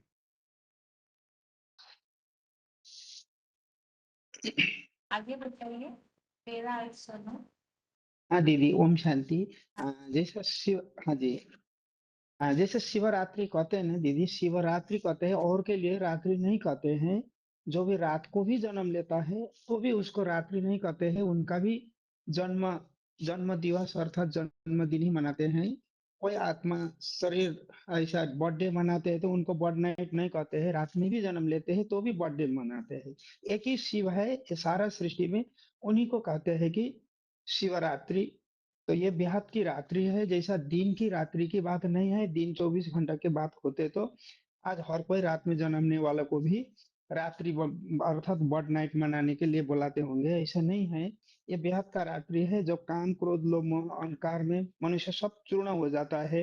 क्यों ऐसा हो जाता है कि जो भगवान को सर्वव्यापी कह देते हैं, तो भगवान सर्वव्यापी होने से उनका कौन कल्याण करेगा? कल्याण करने के लिए उनको कोई सहारा नहीं होता है, क्योंकि भगवान किसको याद करे, एक जगह बैठकर तो याद मन नहीं टिकती है, मन तो भटकती रहती है। तो कोई किसको मानेगा, कोई इसमें भगवान मानो, कोई उसमें भगवान मानो, कोई उसमें भगवान मानो, ऐसा ऐसा करते करते दुनिया में मनुष्य सारा चरित्र विहीन हो जाता है। हर कोई जैसा भी बता दे, ये कुत्ते में तुम्हारा बाप बैठा है, भगवान बैठा है, हाँ हाँ ठीक है ठीक है, ऐसा करने के समय में तो भगवान ही आकर कहते हैं, बच्चे अब मैं तुम्हारा बाप आया हूँ। सबसे पहला तो वो आकर अपना परिचय देता है और आने के बाद बोलते हैं कि तुम आत्मा हो। तो आत्मा का ज्ञान ही जगने से ही तो मनुष्य का सब कुछ जगता है ना, इसीलिए बोलते हैं कि मैं आकर तुमको ज्ञान का ज्योति देता हूँ। जब तुम्हारा ज्योति जग जाती है तो तुम्हारा अज्ञान नष्ट हो जाता है। ज्ञान अंजन सतगुरु दियो अज्ञान अंधकार विनाश। जब सदगुरु आकर, और सदगुरु के रूप में वो आता है, शिव ही सदगुरु है, तो वही आकर सच्चा ज्ञान देता है तो अज्ञान अंधकार का विनाश होता है। उससे पहले हम काम क्रोध लोभ मोह अहंकार रूपी 5 विकार ने हमको पूरा डस के अंधेरा बना दिया है। इसीलिए बोलते भी है ना, किम कर्म किम अकर्म कवयोप्यत्र मोहिता तत्ते पदम प्रवक्ष्यामि यद्गत मुख्य से अशुभात। कैसे कर्म करना है, कैसे क्या कर्म है, क्या अकर्म है, क्या विकर्म है, ये गति को कोई नहीं जानता है। इसीलिए क्या कर्म करना है वही भगवान आकर कर्म अकर्म विकर्म ये तीनों का गति समझाने के लिए जब कली का अंत हो जाता है, हर मनुष्य का मूढ़मति बन जाता है, उस समय में शिव आकर सच्चा सच्चा हमको ज्ञान देता है। और उनका उसी समय में ये सारा ही जो है पाप और बच्चे का परिचय देता है, जो आत्मा और परमात्मा का। आत्मा क्या चीज है, परमात्मा क्या चीज है, हम तो पहले बताते थे आत्मा ही परमात्मा है, आत्मा सो परमात्मा। ऐसा तो नहीं कहते हैं परमात्मा परमात्मा अलग रहे बहुकाल, ऐसा कोई नहीं कहता है। आत्मा परमात्मा कहता है। इतना कहने से भी किसी के बुद्धि में नहीं होता है, सबका बुद्धि मूड बन जाता है, तो उस समय में आकर वो ज्ञान देता है। इसीलिए ही बोलते हैं ना, तेषाम एवं अनुकम पार्थम हम अज्ञानजम तमोह नाशयामि आत्मा भावस्तु ज्ञान दीपेन भास्वतः। वहीं आकर तो उनके ऊपर दया करता है, तो ज्ञान का दीपक देता है, तो अज्ञान अंधकार का नष्ट हो जाता है। इसीलिए हमारा बुद्धि में बैठता है कि वही शिव ही है सबका बुद्धिमानों का बुद्धि। वही आकर जगत पिता शंकर महादेव में आकर वो ज्ञान मार्ग का रास्ता बताता है। तब से हमका ये जो 2500 वर्ष से अज्ञान अंधकार बन के बैठे थे, उनसे हम निकल जाते हैं। और क्या चीज से बचना है, क्या करना है, क्या न करना है, वो सब पता पड़ता है। उनसे पहले हमको कुछ पता नहीं पड़ता था, तो इसीलिए हम अभी इसी के कारण उनको शिवरात्रि कहा जाता है। वही आता है घोर अज्ञान अंधकार की रात्रि में, आत्मा के अंदर में सबको ग्रहण लगा है, उन ग्रहण को छूट जाता है। इसीलिए बाबा भी कहते हैं ना, दे दान तो छूटे ग्रहण। तुम्हारा जो भी अंदर का काम क्रोध लोभ मोह अहंकार रूपी विकार दे दो, तो मैं तुम्हारे क्या करता हूँ, सुख शांति और समृद्धि का 21 जन्म के लिए वर्षा दे देता हूँ। तो हमारा आत्मा के अंदर का अज्ञान अंधकार हट जाता है। इसीलिए इसी को कहा जाता है शिवरात्रि। वही आकर हमको कल्याण करता है। दीदी इतना ही। ओम शांति। हेलो दीदी, ओम शांति। आवाज कट है।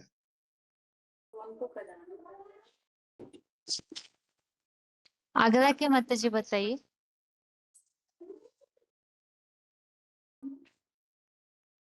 बारह 215 माता जी। दीदी वो अपने आप उठ गया, मैं संध्या को बताऊंगी। क्या? मैं शाम को बताऊंगी तैयारी करके, मैं थोड़ी तैयारी नहीं हुई है, वो उठ गया है अपने आप। आगे बताइए सतना के माता जी। हाँ, ओम शांति दीदी। महाशिवरात्रि माना कल्याणकारी रात्रि बताया गया है। शंकर माना संहारकारी रात्रि बताया जाता है।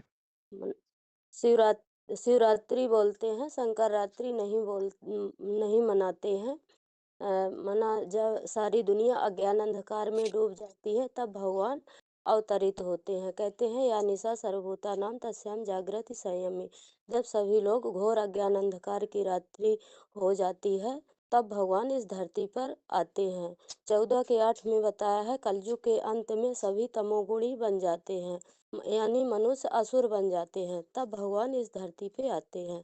16 के 21 में बताया है, काम क्रोध लोभ मोह अहंकार ही अज्ञान अंधेरे में ले जाते हैं। इसी को ही रात्रि बताया गया है। 7 के 27 में बताया है, कलयुग के अंत में सभी प्राणी मूढ़ बन जाते हैं। जहाँ धर्म की ग्लानि अधर्म बढ़ जाता है, तब भगवान को इस सृष्टि पे आना पड़ता है। 8 के 7 में बोला है, जब जब धर्म की ग्लानि होती है, तब तब मैं आता हूँ।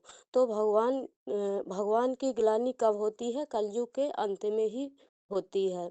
सतयुग त्रेता में तो होती नहीं है, वहाँ तो यथा राजा तथा प्रजा रहता है। तो कैसे आते हैं भगवान के लिए बताया है, जन्म कर्म च दिव्यम एवं वेतु तत्वतः। माना भगवान का जन्म भी दिव्य है, कर्म भी दिव्य है।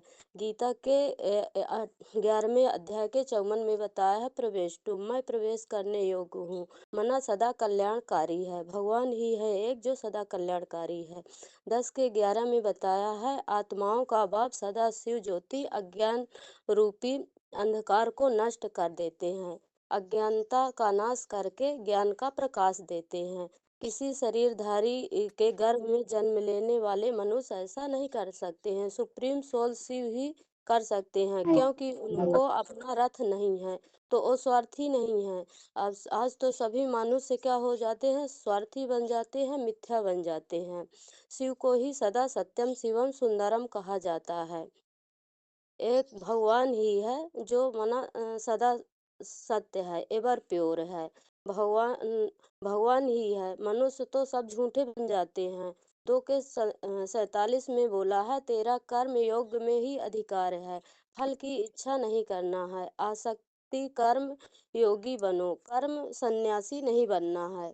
भगवान आकर के घर गृहस्थ में रह करके हमें इस दुनिया जो अज्ञान अंधकार की रात्रि है उससे हमें निकालते हैं। तो भगवान ही आकर के ज्ञान देते हैं और ज्ञान दे करके हमें प्रकाश की ओर ले जाते हैं। ओम शांति दीदी। ओम शांति दीदी। हाँ जी। 19 आगरा। हाँ दीदी, अज्ञानता अज्ञानता के बारे में तो बताना है ना। महाशिवरात्रि यानी अज्ञानता कैसे है। अज्ञानता माने शिवरात्रि का ही मतलब होता है, यानी रात्रि माना अंधेरा, अंधेरा माना कुछ नहीं दिखाई देने वाला। यानी जब हम सतयुग त्रेता में थे तो हमें मतलब अपने स्वधर्म में रहते थे, तो हमें हर चीज की परख भी थी। और जब स्वधर्म में रहता है तो इंसान के अंदर विकार भी नहीं आता है। तो जब धीरे धीरे धीरे जन्म लेते लेते हम द्वापर युग में आते हैं तो हम विकारों में फंसते चले जाते हैं। तो विकारों में फंसते चले जाते हैं तो हमारी इच्छाएं जो बढ़ती चली जाती हैं, और सैकड़ों आशाओं की इच्छाओं में हम फंस जाते हैं, और हमें जो सही गलत की पहचान है वो हमारी खत्म हो जाती है। क्योंकि जब हमारे अंदर तमोगुण आ जाता है तो मतलब तमोगुण से हमारी जो सही गलत की पहचान है वो बिल्कुल खत्म हो जाती है। फिर क्या है कि जो हमारे जो सब चीज की जो धीरे धीरे इंसान अपने जो गलत चीजें हैं, जिसमें गीता में बोला गया काम करो सब महाशत्रु, ये सब बेकार ही शत्रु हैं। तो शत्रु क्या करता है, धराशायी करता है। तो इनको भी वो काम हेतु कम समझने लगता है। काम भोग कर्मा, ये मतलब सब कुछ इसी से सृष्टि चल रही है, सब कुछ समझने लगता है कि उन्हें पता ही नहीं है कि सही क्या है गलत क्या है। और इन लोग कहते हैं कि कर्म ही पूजा है, लेकिन उन्हें ये नहीं पता कर्म हमें कौन सा करना चाहिए। उन्हें सही और गलत कर्म की कोई पहचान नहीं है। जो भी गलत करता है वो भी कर्म है, सही करता है वो भी कर्म है, लेकिन सही गलत की पहचान उन्हें नहीं रहती है, क्योंकि बेकारों में फंसते चले जाते हैं। और जो उनका वो ज्ञान है वो बिल्कुल प्राय लोप होने लगता है बुद्धि से। जब ज्ञान ही नहीं रहता है तो वो उन्हें सही गलत की पहचान नहीं रहती है, तो वो वे फंसते चले जाते हैं। तो फिर वो क्या समझते हैं कि गीता विधान के रहित वो क्या है कि यज्ञ वगैरह ऐसी चीजें करते हैं कि मैं इतना धन कमाऊंगा तो यज्ञ करूंगा, ये करूंगा, मतलब ऐसे फंसते वो चले जाते हैं कि मैं ही बलवान हूँ। और मतलब दूसरे को कमजोर समझते हैं और अपने आप को बलवान मतलब बलवान बढ़ाने की कोशिश करते रहते हैं, इसी चीज में लगे रहते हैं। और जो विनाशकारी चीजें उनको भी बनाने लगे रहते हैं। और जो हमारे जो आज सृष्टि में जो अभी जो चल रहा है दुनिया में, जो भक्ति मार्ग में गीता विधान रहित जो सारे कर्म कांड चल रहे हैं, तो मतलब उनके अनुसार भगवान को पाने की कोशिश करते हैं, लेकिन भगवान कहता है मैं इनसे मिलता भी नहीं हूँ।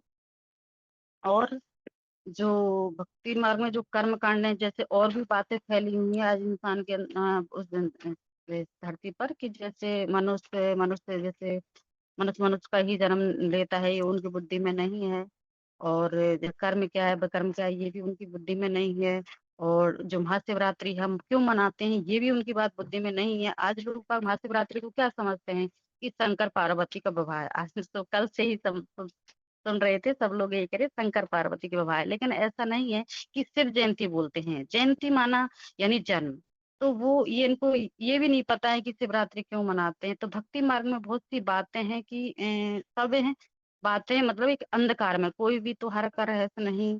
कोई भगवान मतलब भगवान का उन्हें कोई पता नहीं सृष्टि में कब आते कैसे आते क्या करते हैं, मतलब कुछ हर चीज से वो परे रहते हैं, क्योंकि विकारों में फंस जाते हैं, ज्ञान उनके अंदर रहता नहीं है।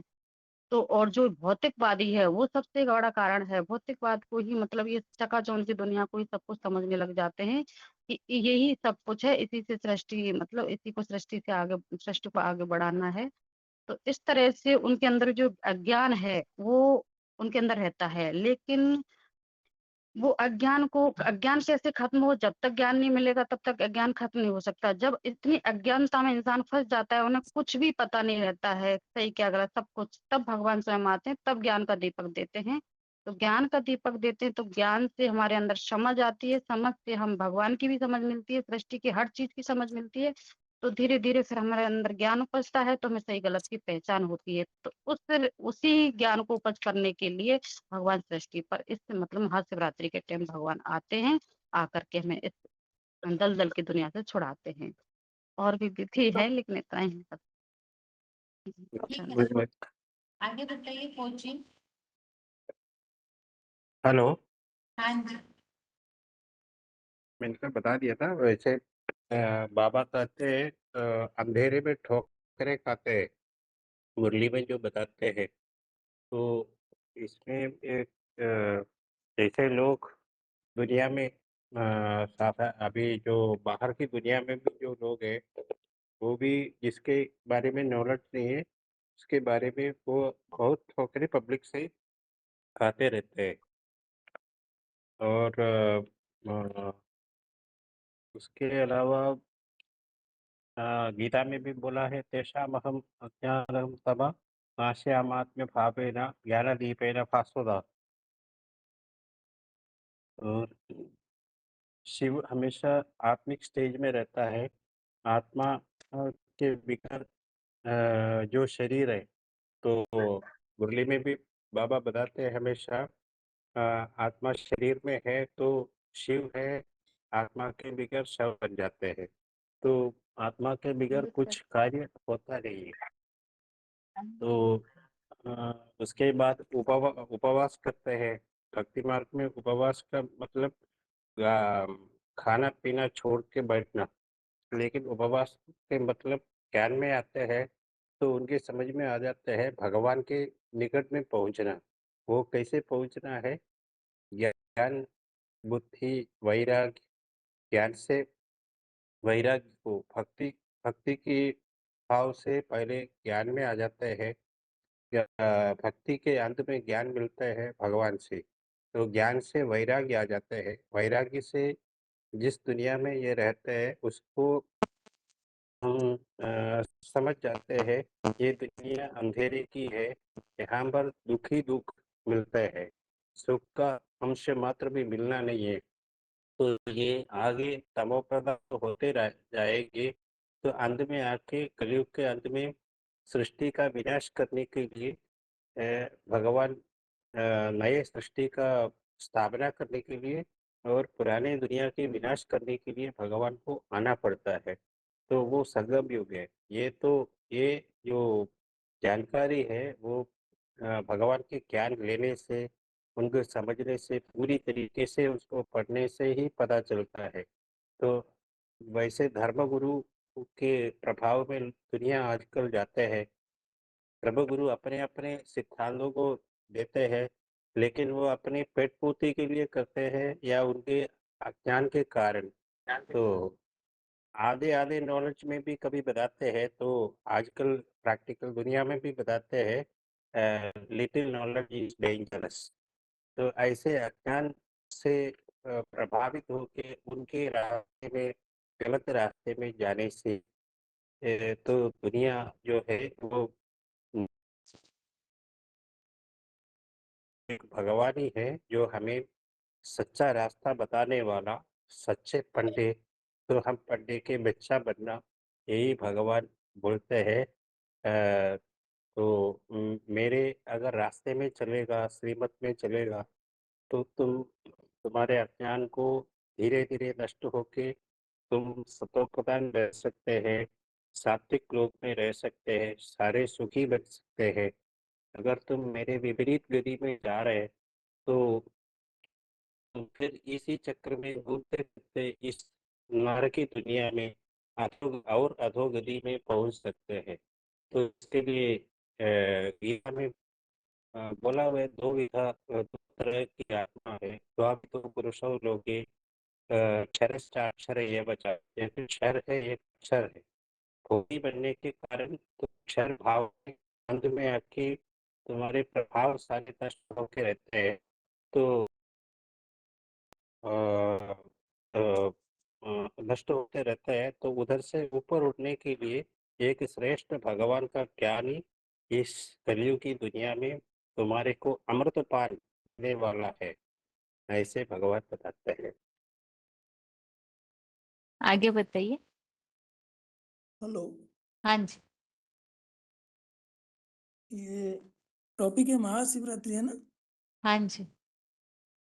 हाँ। रात्रि, महाशिवरात्रि जो शब्द है, रात्रि मतलब अंधकार। दिन में रात्रि होता है, दिन में दिखाई देता है, रात्रि में दिखाई नहीं देता है। तो इस तरीके से ये जो शिव का शब्द का अर्थ है कल्याणकारी, और महा शब्द का अर्थ है महान, अर्थात महान कल्याणकारी रात्रि। तो ऐसा रात्रि है कि जिसमें महान कल्याण की कार्य होता है। रात्रि में अंधकार होता है, दिखाई नहीं देता, तो वो तो स्थूल रोशनी का अंधकार है। यहाँ कल्याण जो शब्द जुड़ा हुआ है, कल्याण तो रोशनी में होता है, अर्थात ज्ञान ही रोशनी लाता है और ज्ञान से ही जीवन परिवर्तन होता है। तो ये वास्तव में कौन सी समय की बात है, तो रात्रि कब होता है, ये प्रश्न उठता है। तो रात्रि जब से द्वापर युग शुरू होता है तब सृष्टि पर रात्रि आ जाती है। रात्रि आने का कारण क्या है ना, सृष्टि में जो पाठधारी आत्मा है वो देह अभिमानी बन जाते हैं। पहले आत्माभिमानी सृष्टि होती है, आत्मा की एकाग्रता के आधार पर आध्यात्मवादी सृष्टि चलता है। देवभान बढ़ने से जब आधे उसका 50% के लेवल पार हो जाता है तो वो देह अभिमानी ही दुनिया में अंधकार लाता है। तो उस कारण से सृष्टि का आधा समय दुख और आधा समय सुख, जैसे दिन रात 12 घंटा, रात 12 घंटा होता है, सृष्टि पर भी आधा समय दुख आधा समय सुख होता है। इसके लिए 8 अध्याय का 17 नंबर श्लोक में जो बोलता है कि आधा समय दुख और आधा समय सुख होता है। तो इस तरीके से जब द्वापर युग आता है तो रजोगुण में, रजोगुण सृष्टि पर आ जाता है। रजोगुण आने से अंधकार बढ़ता है, जैसे रजो रागात्मक विधि तृष्णा संगम समुद्भवम बदनांति कौन्तेय कर्म संगेन दहीनम, अर्थात जो देवभान बढ़ता है मनुष्य कर्मेंद्रियों के कर्मों में बनता है। और सृष्टि जितना आगे बढ़ता है, सृष्टि को सुधारने के लिए जो भी सृष्टि पर आते हैं वो भी देह अभिमान का पाठ पढ़ाते हैं, क्योंकि आत्मा का ज्ञान किसी के अंदर में होता नहीं है। उस कारण से सारी सृष्टि देहाभिमानी बनता जाता है, तो सृष्टि में अंधकार बढ़ता जाता है। यही अंधकार बढ़कर के जब कलयुगांत होता है तो महाअंधकार हो जाता है। उसी महाअंधकार के समय ही सृष्टि जब नष्ट होने का समय दिखता है कि कोई बचेगा नहीं, क्योंकि भौतिकतावाद के कारण मनुष्य पंचभूत का विश्लेषण करके विज्ञान के बल से ये पंचतत्व को कंट्रोल करना, मनुष्य को दीर्घायु बनाने का, सुख शांति का साधन अपनाने का जो प्रयत्न करता है, उसका रिजल्ट नरक ही निकलता है। तो ज्यादातर जो समाज के मनुष्य मात्र है वो सुखी नहीं हो पाते हैं। गरीब दुखी माना पैसे वाले लोग जो हैं सुखी होते हैं, बाकी गरीब तो गरीब बनते जाते हैं। तो यही समस्या बनता है कि जो पैसे वाले लोग हैं वो भी सुख भोगने के कारण तीव्रता से भी नीचे गिरते जाते हैं। तो समस्या ये बनता है कि सभी दुखी हो जाते हैं और सभी रोगी हो जाते हैं। तो उस समय भगवान को सृष्टि पर आते हैं, जो कि ड्रामा का डायरेक्टर है, जो सृष्टि पर पार्ट नहीं बजाता। तो वो सदा आत्माभिमानी होने के कारण, वो कर्मों के बंधन में न लिप्त होने के कारण वो सृष्टि को उल्टा दिशा में परिवर्तन करने में रास्ता बताता है। वो जो रास्ता बताता है वो बताने के लिए कलयुग का अंत में आता है। लेकिन सृष्टि तो तमो प्रधान इतना होता है कि सृष्टि में भगवान को सर्वव्यापी मानते हैं, अपने को देह समझते हैं, सृष्टि का आयु लाखों साल समझते हैं, मनुष्य आत्मा कीड़े मकोड़े में जन्म लेता समझते हैं। ऐसे इतना सिचुएशन इतना तमो प्रधान बन जाता है कि किसी के बुद्धि में सत्य समझने का सख्त शक्ति ही नहीं रहता। तो उस कारण से जो मनुष्य सृष्टि का पिता है उसको पकड़ता है, पहले पकड़ करके उसके द्वारा ज्ञान देने का शुरू करता है। तो ऐसे तो हथेली पे आम तो उगाया नहीं जा सकता, तो समय लगता है। तो पहले तो जो नई सृष्टि रचता है, उसी नई सृष्टि के अंदर में पहले उस परमपिता परमात्मा की प्रत्यक्षता हो, और प्रत्यक्षता होने के लिए शुरुआत होता है तो उसके लिए भी बोला कि ब्रह्मा ने 3 बार सृष्टि रची तो 3 बार बिगाड़ दी, चौथी बार की सृष्टि रचता है। पहली बार का जब सृष्टि रचती है वो भी जो भी निमित्त बन करके आगे बढ़ता है उनका भी लाश गुम हो जाता है, तो वो व्यक्तित्व तो नहीं रहते। फिर उसके बाद जब तीसरा द्वारा जो ब्रह्मा के द्वारा जो सृष्टि रचा जाता है, जिसके द्वारा कार्य शुरू होता है, वो भी 69 में शरीर छोड़ देते हैं, तो फिर संगठन फिर से बिगड़ जाता है।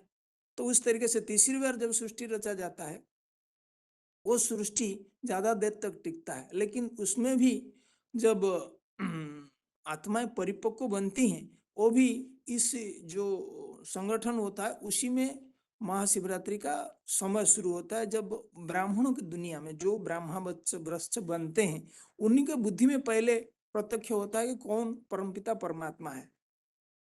लेकिन सृष्टि तो कलुषित तमो प्रधान है, और तमो प्रधान में सतो प्रधान बनाने के लिए जो प्रक्रिया है, योग शक्ति के आधार पर पहले तो ज्ञान देते हैं, ज्ञान से बुद्धि का परिवर्तन होता है, लेकिन ज्ञान साधन है, साधन से जो रिजल्ट निकलता है, जो आत्माओं का जो याद द्वारा जो संपन्न अवस्था होना है, अर्थात जो पतित से पावन बन करके शुद्ध देवता बने, उसके लिए समय लग जाता है। जो पहले नंबर में जो लक्ष्मी नारायण बने थे 76 में, वो पढ़ाई पढ़ करके पूर्ण तैयार 2017 में तैयार हो जाते हैं, और उनके साथ साथ जो 8 आत्माएं, श्रेष्ठ आत्माएं, वो भी तैयार हो जाते हैं।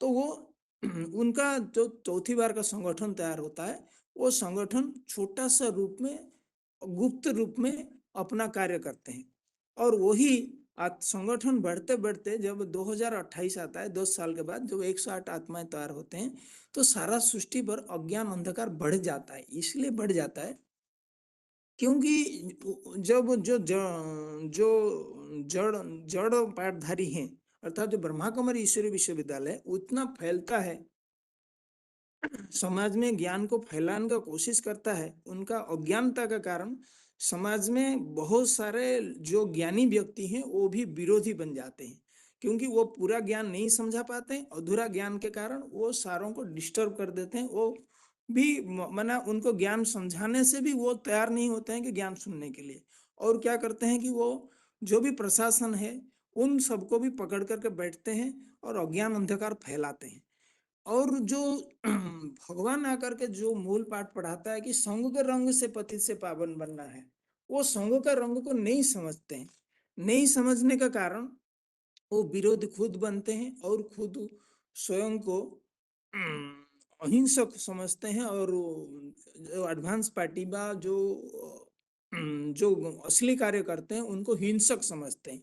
इस तरीके से उस जो माहौल बनता है, वो माहौल में सृष्टि पर महाअंधकार बनता है। जैसे प्रशासन के तरफ से वो विरोधी बनते हैं, उसके साथ कलयुग तमो प्रधान होने के कारण शारीरिक बीमारियों के भी भंडार लगा रहता है, तो वहां भी विरोधी सृष्टि होता है।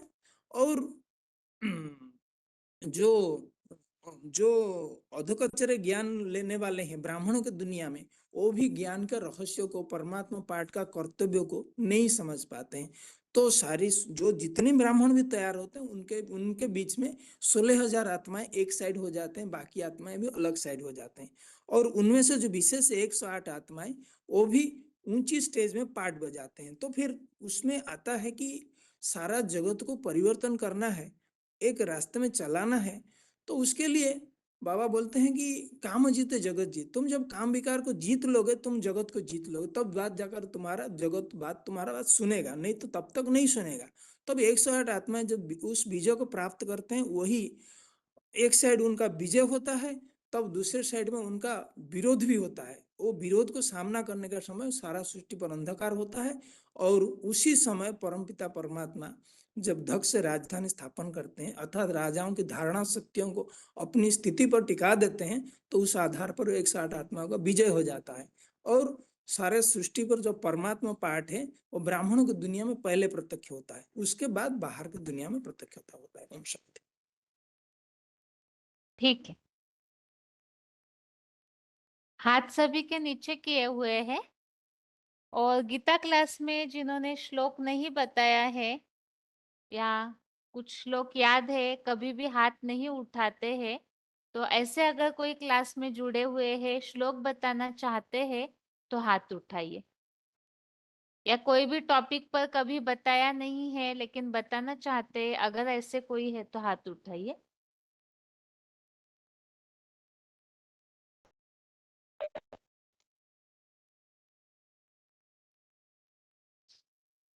बताइए। फोन अनम्यूट है माता जी। 10-341। सखी दीदी, हाँ जी। धर्मक्षेत्रे कुरुक्षेत्रे समवेतायुष मामका पांडवाश्चैव किमकुर्वत संजय दृष्ट्वा तु पांडवानीकं यूढं दुर्योधनता आचार्यम् उपस्थानं राजेन अब्रवीते पश्यैता पाण्डुपुत्राणाम् आचार्यं महति च मो यूढं द्रुपदपुत्रेण तव शिष्येन धीमता अत्र शूरा महेश्वासा भीमार्जुन समायुधि युधानो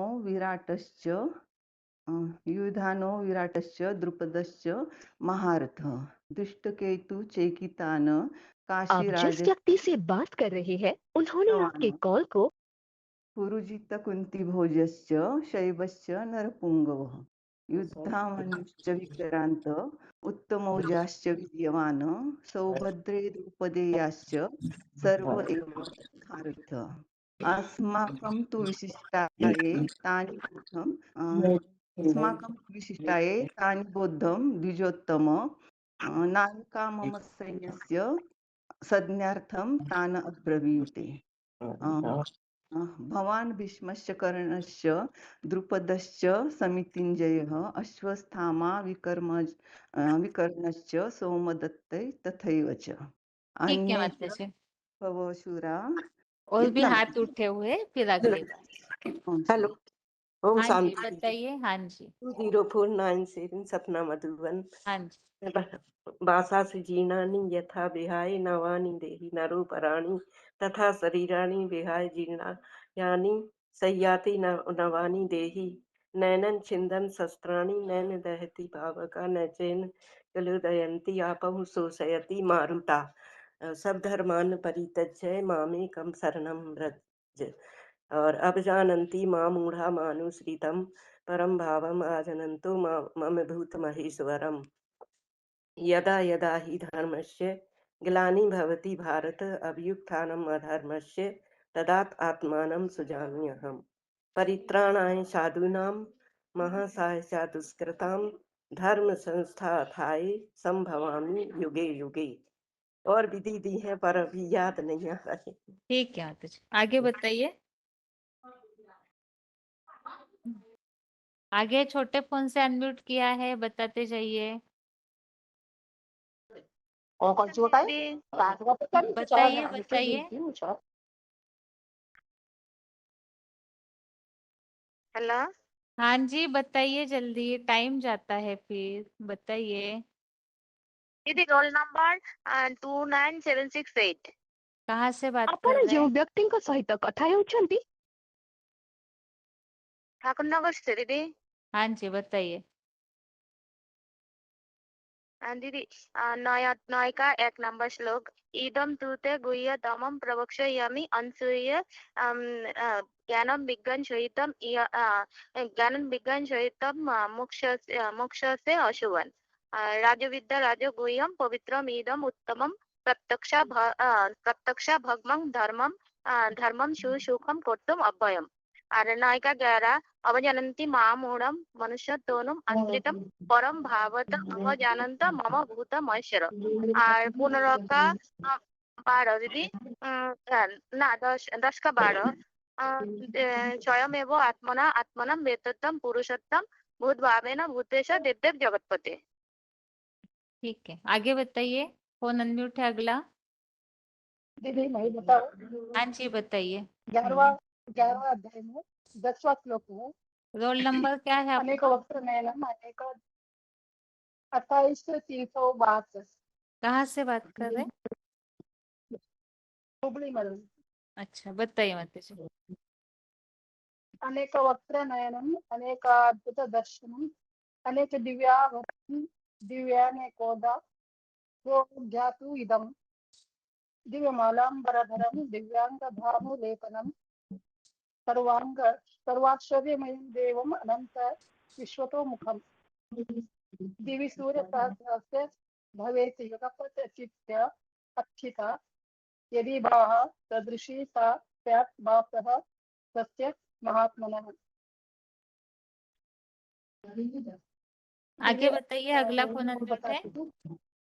11वां में 36 का अर्जुन उवाच स्थाने ऋषिकेश तव प्रत्यर्था जगत्रहस्यान् न्यूरज्यते च रक्षांसि भीतानि दिशो द्रवन्ति सर्वे नमस्यन्ति च सिद्धसङ्गाः तस्मात् तेन नमरेन् महात्मन् गरीयते ब्राह्मणः अपि आदिकर्त्रे अनन्तदेवेश जगन्निवासत्वम् अक्षरं तत् असत् तत्तरं यत्। आगे बताते जाइए, फोन अनम्यूट है जिनके, बताते जाइए जल्दी। हाँ जी, 2186 चंद्रपुर। हाँ जी बताइए।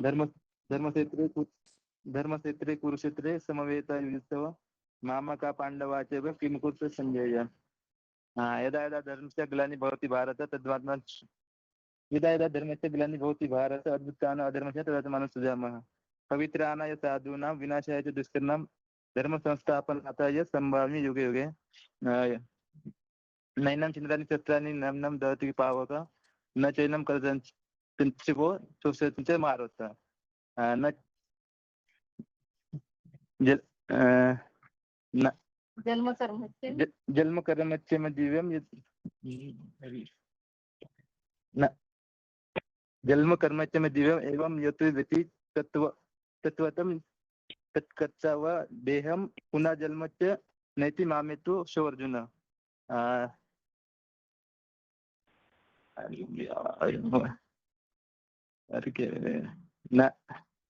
न तद्भास ये दुखे समय कुछ उसके दुखे समय कुछ नहीं ना दुखे समय कुछ लाभ जय जय तत युद्धस्व नैनम पापस्य वापति न तद्भास से सूर्य न सुकृत मार्ग यत् गत्वा निर्वर्तन्ते तो धाम परम। हाथ हो गए, याद नहीं हो गए। ठीक है, और प्रैक्टिस कीजिए। और हाँ जी दीदी 2216 श्लोक है। न मा कर्माणि लिम्पन्ति न मा कर्मफलेषु भुवा इति माम अभिजानन्ति अभि कर्मभिः न स बन्धते यदा यदा हि धर्मस्य धर्मस्य ज्ञानं। ठीक है दीदी, प्रैक्टिस कीजिए। और हाँ जी आगे बताइए, बरदिया के माता जी। हाँ जी दीदी सूर्योदय के 21वां श्लोक पढ़कर सुनाती हूँ। त्रिविधम नरकस्य इदम द्वारम नाशनम आत्मनः काम क्रोध तथा लोभ तस्मात् एत त्रयम त्यज्यते। काम क्रोध लोभ ये आत्मा के नाशक नारक, ये त्रिविध द्वार है, ये तीनों त्याज्य है। दीदी 3 लोग का थोड़ा सा तैयार किया था, सुना सकते हैं क्या? माता जी कल बेसिक कोर्स है, आप कल बताइएगा, ठीक है? ओके दीदी, ठीक है। हाँ जी आगे बताइए। ज्योत्सना माता जी भुवनेश्वर, बताइए माता जी।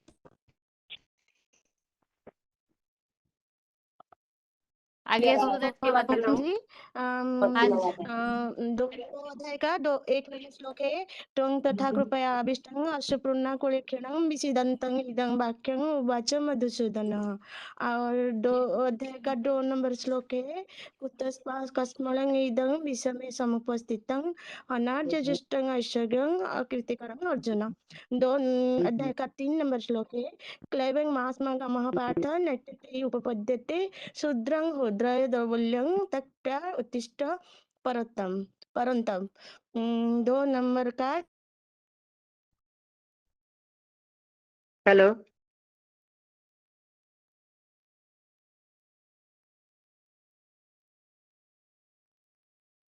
हेलो।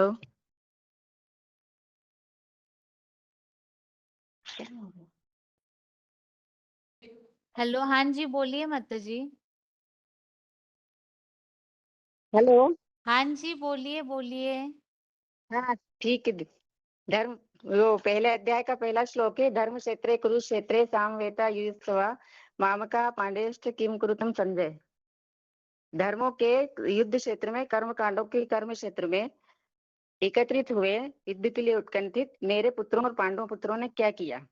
और पहले का 41वां है, अधर्म विभवा कृष्णा प्रदुषंति कुल स्त्रिया स्त्रीषु दुष्टासु वासने जायते वर्ण शंकरा। हे विकारी हिंसक असुरों को खींचने वाले अधर्मों के फैलने से कुल की स्त्रियां प्रदूषित हो जाती है। स्त्रियों के दूषित होने पर व्यभिचारी प्रजा उत्पन्न होती है। ओम शांति। आगे बताइए। ओम शांति।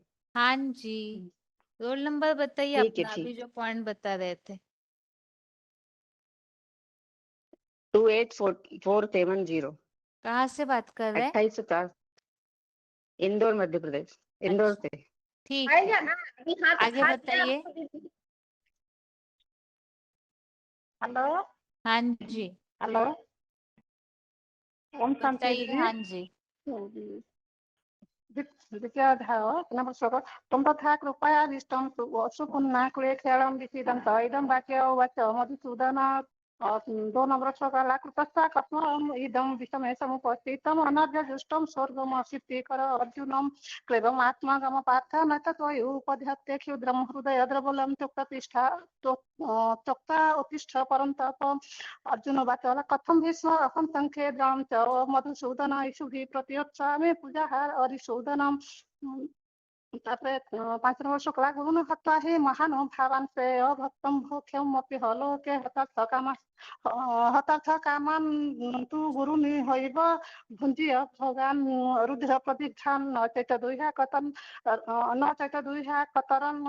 न गर्यो यदा जयमय दिवा न जययुः जनवहत्वा न जिजीविषमस्ते अवस्थिताः प्रमुखे दशराष्ट्र कार्पण्यदोषपहतसः पुच्छामि त्वां कार्पण्यदोषपहतस्वभावः पुच्छामि त्वां धर्मसमूढचेतः यच्छयः सनिचित्तं वियुहितं नेशिचत्यं साधुमां त्वां प्रपन्नं न हि प्रपश्यामि मम अपनुद्यात् न हि प्रपश्यामि मम अपनुद्यात् यत् शोकमुप माता जी न कहाँ हि से बात प्रपश्यामि कर रहे हैं मम आप? अभी दीदी जाका मधुबन में है, वो जो कटक मधुबन में से बता रही माता अच्छा, रोल नंबर क्या है? मीनाक्षी माता। Roll number? मीनाक्षी माता वो अनुगुण की रोल रोल नंबर नंबर नहीं है? और नंबर और 24976 रोल नंबर। अच्छा, ठीक है माता जी, आप अच्छे से श्लोक बता रहे हैं, लेकिन अभी समय कम है, अगले क्लास में फिर से बताइएगा माता जी, ठीक है? जी, और एक माता जी है दीदी। दीजिए। हेलो। हाँ जी। 266220 दीदी रोल नंबर। तो 266220। हाँ जी, बताइए। धर्म क्षेत्रे समग्रेव एषव मामका पाण्डवाच एव किं कुर्वन्त च संजय। दृष्ट्वा तु पाण्डवानीकं विगूढं दुर्योधन तदा आचार्यम् उपसंगम्य राजा वचनम् अब्रवीत्। पश्य एवं पाण्डवानाम् आचार्य महतीं चमुं व्यूढां द्रुपदपुत्रेण तव शिष्येण धीमत। ठीक है माता जी। अत्र सूरा महेश। ठीक है, अगले क्लास में फिर बताइएगा समझा आप का लोगों को। हाँ जी, अभी क्लास का टाइम पूरा हो रहा है, इसीलिए बाकी आगे के लिए 16वें अध्याय अभी पूरा होने जा रहा है, तो 16वें अध्याय में जो भी श्लोक है आप जितने याद कर सकते हैं कीजिए, क्योंकि छोटे छोटे श्लोक है और बहुत साधारण जो व्यवहारिक बातें हैं वही आई हुई है, तो जितने याद कर सकते कीजिए ताकि अगले टेस्ट में बता सके। आज के लिए गीता क्लास यहाँ ही पूरा करते हैं। ओम शांति।